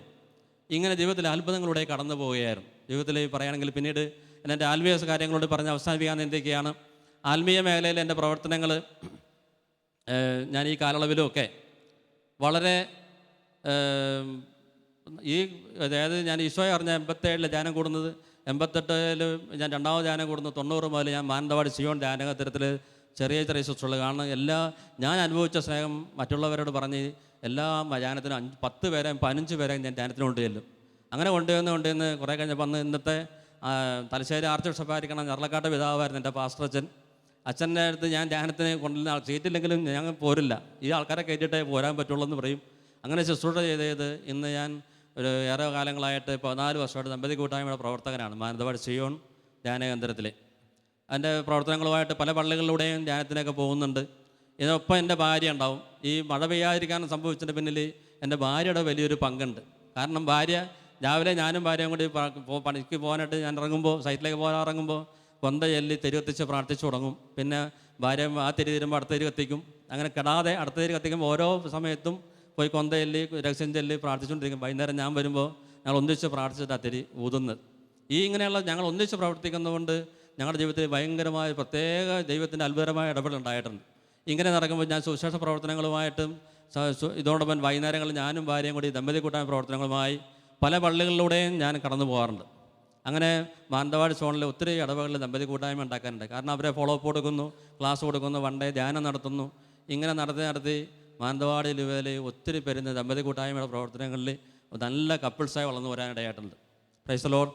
ഇങ്ങനെ ഒരു കുടുംബവർഷം പ്രമാണിച്ച് നടവേൽ എന്ന് പറഞ്ഞ ഇടവേൽ സ്ഥിരമായി എല്ലാ ഞായറാഴ്ചയും വാർഡ് തലത്തിൽ ക്ലാസ് കൊടുക്കാനായിട്ടുണ്ട്. അങ്ങനെ ഞാനും എൻ്റെ ഒരു ഫ്രണ്ടും കൂടി ആത്മീയ സുഹൃത്തും കൂടി കൊന്തയും ചൊല്ലി പോകുമ്പോഴാണ് എൻ്റെ ബൈക്കിന് പെട്ടെന്നൊരു പട്ടി വട്ടം ചാടുന്നു. ബൈക്കിന് പട്ടി വട്ടം ചാടി ബൈക്ക് വീണു. എൻ്റെ പ്ലീഹ തരാറായി, കുടലുകളൊക്കെ മുറിഞ്ഞ്. ഇതൊന്നും അറിയണില്ല, പുറത്ത് പാടലൊന്നുമില്ല, ഹാൻഡിൽ കൊണ്ട് ജ്യൂസ് അടിച്ച മരയിപ്പോയി. ഹോസ്പിറ്റലിൽ എത്തണവരെയും ബോധമുണ്ട്, പിന്നെ ഇല്ല. പക്ഷേ ഡോക്ടർ നോക്കിയപ്പോൾ ഓപ്പറേഷൻ ചെയ്ത് ഈ സെബാസ്റ്റ്യൻ ഡോക്ടർ തന്നെയാണ് എന്നെ രക്ഷിക്കാൻ മനധൈര്യം കാണിച്ചത്. അല്ലെങ്കിൽ ഞാനൊന്നും ഉണ്ടാകില്ല. കാരണം അവിടെ ഓപ്പറേഷൻ ചെയ്യാനുള്ള സൗകര്യമൊന്നുമില്ല. പക്ഷേ എവിടെയാണ് പറ്റിയേക്കണമെന്ന് അറിയില്ല. ഏതായാലും അദ്ദേഹം എനിക്ക് ബോധം പോയതിനല്ലേ ഓപ്പറേഷൻ ചെയ്തപ്പോൾ പ്ലീഹ ഡാമേജാണ്. അത് സ്റ്റിച്ച് ഇട്ട് നിർത്തി 4 മണിക്കൂറുണ്ടാകും ഓപ്പറേഷൻ കഴിഞ്ഞത്. പക്ഷേ അന്നേരം ഭാര്യയോട് പറഞ്ഞ്, നീ പ്രാർത്ഥിച്ചോ, ഒരു ഓപ്പറേഷൻ ഇല്ലാതിരിക്കാൻ വേണ്ടി പ്രാർത്ഥിച്ചോളാൻ പറഞ്ഞു. വീണ്ടും 4 മണിക്കൂറിന് ശേഷം അത് ഫെയിലായി. പിന്നീടും 4.5 മണിക്കൂറിന് വീണ്ടും ഓപ്പറേഷൻ ചെയ്യേണ്ടി വന്നു. അങ്ങനെ പ്ലീഹ എടുത്ത് കളഞ്ഞു. ഇപ്പോൾ ഒരു അവയവം എനിക്കില്ല. പക്ഷേ എൻ്റെ ശരീരത്തിന് യാതൊരു മറ്റൊരു കുഴപ്പങ്ങളോ ഇല്ല. കുടലുകളൊക്കെ കുറേ നീളം കുറഞ്ഞ്, കാരണം മുറിഞ്ഞു പോയതൊക്കെ മുറിച്ച് കളഞ്ഞു. അപ്പോൾ എൻ്റെ ജീവിതത്തിൽ പറയുമ്പോൾ കർത്താവ് എനിക്ക് തന്നൊരു അനുഗ്രഹമാണെന്നറിയാം. കാരണം ആ സമയത്ത് എൻ്റെ ആത്മീയ സുഹൃത്തുക്കൾ അറിഞ്ഞവരെല്ലാം ഓടിയെത്തി ഫാത്തിമ ഹോസ്പിറ്റലിൽ നിറച്ച് ആൾക്കാരിരുന്ന് പ്രാർത്ഥിക്കുകയാണ്. കാരണം ഡോക്ടർ പറഞ്ഞു 36 മണിക്കൂർ കഴിയാതെ ഒരു ഗ്യാരണ്ടി ഇല്ല എന്ന് പറഞ്ഞുകൊണ്ട് ഉദ്യോഗസ്ഥന്മാരായ ആത്മീയ സുഹൃത്തുക്കൾ വരെയും ലീവ് എടുത്തിരുന്ന് മാറി മാറി ഷിഫ്റ്റായിട്ട് പ്രാർത്ഥിക്കുകയായിരുന്നു. അതിൻ്റെ ഫലമായിട്ടാണ് ഇന്ന് കർത്താവിൻ്റെ വേലയിലായിരിക്കാൻ കർത്താവിനെ സഹായിക്കുന്നത്. അങ്ങോട്ട് നോക്കുമ്പോൾ കർത്താവിൻ്റെ ദൈവത്തിൻ്റെ വചന ഇപ്രകാരം പറയുന്നുണ്ട്. തോബിയത്തിൻ്റെ പുസ്തകം 4-ാം അധ്യായം 14-ാം വചനം പറയുന്നുണ്ട്, കർത്താവിൻ്റെ വേല ശുശ്രൂഷ ചെയ്യുന്നവന് പ്രതിഫലം ലഭിക്കുന്നു. കർത്താവിന് വേണ്ടി ശുശ്രൂഷ ചെയ്യുന്നവന് പ്രതിഫലം ലഭിക്കുമെന്ന് പറയുന്നുണ്ട്. അപ്പോൾ കർത്താവിൻ്റെ വേല ശുശ്രൂഷ. അപ്പോൾ ഇത് ഞാൻ ഈ കാലങ്ങളിലായിട്ട് പ്രതിഫല ഇച്ഛയില്ലാതെ രാത്രിയും പകലും ഞാനും ഭാര്യ ഒന്നിച്ചാണ് ഏതാണ്ടൊരു 5-8 കൊല്ലക്കാലം ഞാനും ഭാര്യ ഒന്നിച്ചാണ് ആഴ്ചയിൽ 3 ദിവസമെങ്കിലും വൈകുന്നേരങ്ങളിൽ ഓരോ പള്ളിയിൽ പോയിരുന്നു. ഇങ്ങനെ കടന്നു പോകുമ്പോഴൊക്കെ ഞങ്ങളുടെ മക്കൾ സാമ്പത്തിക ബുദ്ധിമുട്ടുള്ളതുകൊണ്ട് മലയാള സ്കൂളിലാണ് പഠിപ്പിച്ചത്. തൊട്ടടുത്തുള്ള ഗവൺമെൻറ് സ്കൂളിലാണ് പഠിച്ചത്. പിന്നീട് അവരെ ഒരു എയ്ഡഡ് സ്കൂളിലേക്ക്, എയ്ഡഡ് എന്ന് പറഞ്ഞാൽ കോൺവെൻറ്റ് സ്കൂളിൽ, മലയാള സ്കൂളിൽ തന്നെ പെൺകുട്ടികളെ മാറ്റി മോൻ അവിടെ തന്നെ സ്കൂളിൽ പഠിക്കാൻ തുടങ്ങി. ഈ മക്കളൊക്കെ സാമ്പത്തികമായിട്ട് ഒരു ഫീസ് കൊടുക്കാൻ 75 രൂപ ഫീസ് കൊടുക്കാനില്ലാഞ്ഞുകൊണ്ടാണ് ഇംഗ്ലീഷ് മീഡിയം സ്കൂളിൽ നിന്ന് 2ാം ക്ലാസ്സിൽ മോനെ മലയാള സ്കൂളിലേക്ക് മാറ്റിയത്. ഈ മക്കളൊക്കെ പഠിച്ച് ഇന്ന് മൂത്ത മോള് ഇപ്പോൾ റിസൈൻ ചെയ്തു. 3.5 കൊല്ലം എഞ്ചിനീയറിംഗ് കോളേജിൽ, തൊടുപുഴ അൽ-അസർ എഞ്ചിനീയറിംഗ് കോളേജിൽ അസിസ്റ്റൻ്റ് പ്രൊഫസറായിട്ട് ജോലി ചെയ്യായിരുന്നു. അവളെ ഭർത്താവ് Maharaj college, Ernakulam Maharaj college government കോളേജിലെ അസിസ്റ്റൻ്റ് പ്രൊഫസറാണ്. അവർക്ക് കുട്ടിയുണ്ട്. 2ാമത്തെ മോള് ചാലക്കുടിയിൽ ഒരു പ്രൈവറ്റ് കോളേജിൽ ലെക്ചറായിട്ട് പഠിപ്പിക്കുന്നു. മോൻ മെക്കാനിക്കൽ എഞ്ചിനീയറായിട്ട് ടോളൻസ് ടയർ കമ്പനിയിൽ ജോലി ചെയ്യുന്നു. Price the Lord. കർത്താവിൻ്റെ അത്ഭുതം. കാരണം ഞാൻ ഇവരെ പഠിപ്പിക്കാൻ എനിക്ക് കാര്യമായിട്ട് പൈസയൊന്നും ഇല്ലായിരുന്നു. എല്ലാവരും അവർ ദൈവം പഠിപ്പിച്ചു, ഇവിടെ എത്തിച്ചു എന്ന് എനിക്ക് പറയാനുള്ളത്. Price the Lord. കാരണം ഇവരെ പഠിത്തം കഴിഞ്ഞിറങ്ങിയിട്ട് ഒരാഴ്ച പോലും 3 പേർക്കും നിൽക്കേണ്ടി വന്നില്ല. ജോലി അന്വേഷിച്ച് പോയില്ല. ജോലി വന്ന് വിളിച്ചവരെ ജോലി കൊണ്ട് ചേർക്കയത്. Price the Lord. ഇന്ന് ദൈവത്തിൻ്റെ വേലയിലായിരിക്കുന്നവനെ ദൈവം വാഗ്ദാനം ചെയ്ത പ്രതിഫലം എൻ്റെ ജീവിതത്തിൽ അന്വർത്ഥമായി കഴിഞ്ഞു. ഇന്ന് ഞാൻ കർത്താവിന് വേണ്ടി ഓടുന്നതൊക്കെ എനിക്ക് ഈശോ ചെയ്ത അത്ഭുതങ്ങൾ വർണ്ണിക്കാൻ പറ്റില്ല. കാരണം ഇന്ന് ഒരു 15 കൊല്ലക്കാലം ഈ ഭൂമിയിൽ, സ്വന്തം എന്ന് പറയുന്ന ഭൂമിയിലായിരുന്നു എനിക്ക്. ഇന്ന് 3 സ്ഥലത്തായിട്ട് സ്ഥലമുണ്ട്. ഞാനൊന്നും മേടിക്കാൻ പോയതല്ല, എല്ലാം ഇങ്ങോട്ട് കൊണ്ടുവന്ന് ഏൽപ്പിച്ചാണ്. ഇന്ന് സ്വന്തമായിട്ട് ഒരു വീട് വാടകയ്ക്ക് കൊടുത്തിട്ടുണ്ട്. എൻ്റെ വലിയ വീടായിട്ട് ഞങ്ങൾ ഉണ്ടാക്കി, നീളം കൂടി. അതിൽ ഒരു പോർഷൻ വാടകയ്ക്ക് കൊടുത്തിട്ടുണ്ട്. ഒരു 5000 രൂപ വാടക കിട്ടുന്ന എൻ്റെ ഒരു സഹോദരനെ പോലെ ഉള്ള ഒരാളാണ് അവിടെ വന്ന് പെട്ടേക്കണത്. നല്ലൊരു വ്യക്തിയാണ്. ഇപ്പോൾ ഞാൻ അതിനായിട്ട് കൂടാതെ അപ്സർ അടയ്ക്കണം. കാരണം എൻ്റെ ആത്മീയ ശുശ്രൂഷ വർദ്ധിക്കുന്നതനുസരിച്ച് എനിക്ക് വർക്കിൽ നിന്ന് ഞാൻ പിരിഞ്ഞുകൊണ്ടിരിക്കുന്നത്. ഞാൻ പ്രൈവറ്റ് വർക്ക് ചെയ്തുകൊണ്ടിരിക്കുകയാണ്. ആത്മീയ ശുശ്രൂഷ വർദ്ധിക്കുന്നതനുസരിച്ച് എനിക്ക് പ്രൈവറ്റ് ജോലികളിൽ നിന്ന് വിരമിക്കാൻ ആഗ്രഹം കൊണ്ട് ജോലികൾ കുറച്ചുകൊണ്ടിരിക്കുകയാണ്. ഇപ്പോൾ ഞങ്ങൾ മക്കളുടെ ജോലിയുടെയും സൗകര്യാർത്ഥം കറുകുറ്റി എന്ന സ്ഥലത്ത് അങ്കമാലി അടുത്തേക്ക് ഞങ്ങൾ താമസം മാറ്റി. ഞാനിപ്പോൾ വർക്കുകൾ തീരാൻ വേണ്ടി കൽപ്പറ്റയിൽ തന്നെ നിൽക്കുകയാണ്. വർക്ക് തീരുന്നവർക്ക് മാനന്തവാടിയിൽ ശുശ്രൂഷകൾ തീർന്ന് എറണാകുളം രൂപതയിലെ ശുശ്രൂഷകൾക്കായിട്ട് പോകണമെന്ന് ആഗ്രഹിക്കുകയാണ്. ഇങ്ങനെ കടന്നു പോവുകയാണ് ഇപ്പോഴുള്ള ജീവിതം. കാരണം കർത്താവിൻ്റെ വചനം പറയുന്നത്, തോബിതിൻ്റെ പുസ്തകം 4:21 പറയുകയാണ്, മകനെ, നമ്മൾ ദരിദ്രരായിരുന്ന നിനക്ക് ആദ്യം വേണ്ട, നിനക്ക് ദൈവത്തോട് ഭക്തി ഉണ്ടായിരിക്കുകയും പാപത്തിൽ നിന്ന് ഒഴിഞ്ഞു നിൽക്കുകയും ദൈവത്തെ പ്രീതകരമായത് പ്രവർത്തിക്കുകയും ചെയ്താൽ നിനക്ക് വലിയ സമ്പത്ത് കൈവരും. തോബിത്ത് 4:21 പറയുന്നു, മകനെ, നമ്മൾ ദരിദ്രരായിരുന്ന നിനക്ക് ആദ്യം വേണ്ട, നിനക്ക് ദൈവത്തോട് ഭക്തി ഉണ്ടായിരിക്കുകയും പാപത്തിൽ നിന്ന് ഒഴിഞ്ഞു നിൽക്കുകയും ദൈവത്തിന് പ്രീതകരമായത് പ്രവർത്തിക്കുകയും ചെയ്താൽ നിനക്ക് വലിയ സമ്പത്ത് കൈവരും. ദൈവത്തിൻ്റെ വാക്ക് ഒരിക്കലും മാറാത്താണ്. ആകാശം ഭൂമിയും കടന്നു പോയാൽ എൻ്റെ വാക്കുകൾ കടന്നുപോയില്ല എന്ന് യേശുനാഥൻ പറഞ്ഞെങ്കിൽ അത് സത്യമായിട്ട് നിറവേറുന്നു. ഞങ്ങളുടെ ജീവിതത്തിൽ ഇതേപോലെ അനുസരിക്കുന്ന ഞങ്ങളുടെ കൂട്ടായ്മയുള്ള പലരുടെയും ജീവിതത്തിൽ ഇന്ന് അനുഭവിച്ചുകൊണ്ടിരിക്കുകയാണ്. ഇന്ന് മാനന്തവാടി സോണിൻ്റെ ശുശ്രൂഷകരെ, കുറേ ശുശ്രൂഷ ഉണ്ടാകാൻ വേണ്ടി അതിനൊരു ശുശ്രൂഷകരെ ഒരുക്കുന്നൊരു ശുശ്രൂഷയിലാണ് ഞാനിപ്പോൾ ഉള്ളത്. കുറേ പേരെ എടുത്ത് അവർ ദൈവവചനം പഠിപ്പിക്കുകയും, കാരണം ഞാൻ ബൈബിൾ കോഴ്സിൽ പഠിച്ചിട്ടുള്ള ഒരാളാണ്, തലശ്ശേരി രൂപതയിലെ ബൈബിൾ കോഴ്സിൽ പഠിച്ചത്. അതുകൊണ്ട് അവരെ അത് പഠിപ്പിച്ച് കുറച്ച് ശുശ്രൂഷ ഉണ്ടാകുന്ന ശുശ്രൂഷ രംഗത്താണ് ഇപ്പോൾ ഞാൻ പ്രവർത്തിച്ചുകൊണ്ടിരിക്കുന്നത്. Price the Lord. ഒപ്പം ഞങ്ങളുടെ വീട്ടിൽ കഴിഞ്ഞ 14 വർഷമായിട്ട് വിജാതീയരായ ആൾക്കാരുടെ ഇടയിൽ ഞാൻ വൈകുന്നേരങ്ങളിൽ ഓരോ വീടുകളിൽ ഇങ്ങനെ കയറി പോവും, പരിചയപ്പെടുന്ന ഇവിടെ ടച്ച് ചെയ്യും. അവരെ പല സ്ഥലങ്ങളായിട്ടുള്ള ഉദ്യോഗസ്ഥന്മാരും പാവപ്പെട്ടവരൊക്കെ ആൾക്കാരുണ്ട്. അവരെ പലരുമൊക്കെ ധ്യാനം കൂടി യേശുവിനെ കണ്ടെത്തിയപ്പോൾ അവർക്ക് വേണ്ടി ഒരു വീട്ടിൽ ഇടവേള വിചാരിച്ചിന് അനുഭവത്തോടെ 14 വർഷമായിട്ട് ഒരു പ്രാർത്ഥനാ ഗ്രൂപ്പുണ്ട്. അതിലൂടെ കുറേ പേര് വന്ന് പ്രാർത്ഥിച്ചു വന്നു. ഇന്ന് ചിലരൊക്കെ അവർ നിർബന്ധത്താലെ ഇന്ന് ഏകദേശം 51ഓളം പേര് വിശ്വാസികളായി മാറി. ഇന്ന് കത്തോലിക്ക സഭയിൽ അംഗങ്ങളായി മാറിയിട്ടുണ്ട്. Price the Lord. ഇന്ന് ഇങ്ങനെ ദൈവത്തിൻ്റെ വാക്കുകൾ, ദൈവത്തിന് നന്ദി പറയാൻ വാക്കുകൾ പോരാ. ഇത് ഒരു അനുഭവമാണ്. കാരണം കർത്താവിൽ ആശ്രയിക്കുന്ന നിരാശനാകുകയില്ല, നീതിമാൻ്റെ മക്കൾ അപ്പത്തിന് വേണ്ടി കൈയിട്ടേയില്ല. Price the Lord. നമുക്ക് പ്രാർത്ഥനയോടെ അവസാനിപ്പിക്കാം. നമുക്ക് എഴുന്നേക്കാം. ഇന്ന് എൻ്റെ ജീവിതത്തിലെ ആളുകൾ സാമ്പത്തിക കടബാധയായിട്ട് ഒത്തിരി പേരാണ് ബന്ധപ്പെടുന്നത്. ചിലരെയൊക്കെ ഞങ്ങളുടെ വീട്ടിൽ, നാട്ടിൽ പോകാൻ പറ്റാത്തവരെ ഞങ്ങൾ വീട്ടിൽ താമസിപ്പിച്ച്, പലരെയൊക്കെ കുറേ നാളുകൾ താമസിപ്പിച്ച് അവരെ ഒരു ദൈവാനുഭവത്തിലേക്ക് എത്തിച്ച് അവരൊക്കെ ദൈവം വഴിയോർത്ത് ഇന്ന് ഒന്നുമില്ലാതെ വന്ന പലരുമൊക്കെ ഇന്ന് വലിയ കാശുകാരും കോടീശ്വരന്മാരും ഒക്കെയാണെന്ന്. കാരണം ദൈവത്തിൻ്റെ വചനം പഠിപ്പിച്ചു കൊടുക്കുകയാണ്. ഇത് ചെയ്താൽ, സത്യം പ്രവർത്തിച്ചാൽ അനുഗ്രഹം ഉണ്ടാവും. എല്ലാ കാര്യം സത്യം പ്രവർത്തിക്കണം. അതുകൊണ്ട് ഇങ്ങനെ നമ്മുടെ ജീവിതത്തിലെ എല്ലാവരും സത്യസന്ധരായി ജീവിക്കണമെന്ന് എൻ്റെ പ്രാർത്ഥന. നമുക്കിത് പ്രാർത്ഥനയോടെ അവസാനിപ്പിക്കാം. Price the Lord. നമുക്ക് കരങ്ങൾ കൂപ്പാം, കണ്ണുകൾ അടച്ചുകൊണ്ട് നമുക്ക് പ്രാർത്ഥിക്കാം. സ്നേഹമുള്ള യേശുവേ, അങ്ങ് സന്നിധിയിലേക്ക്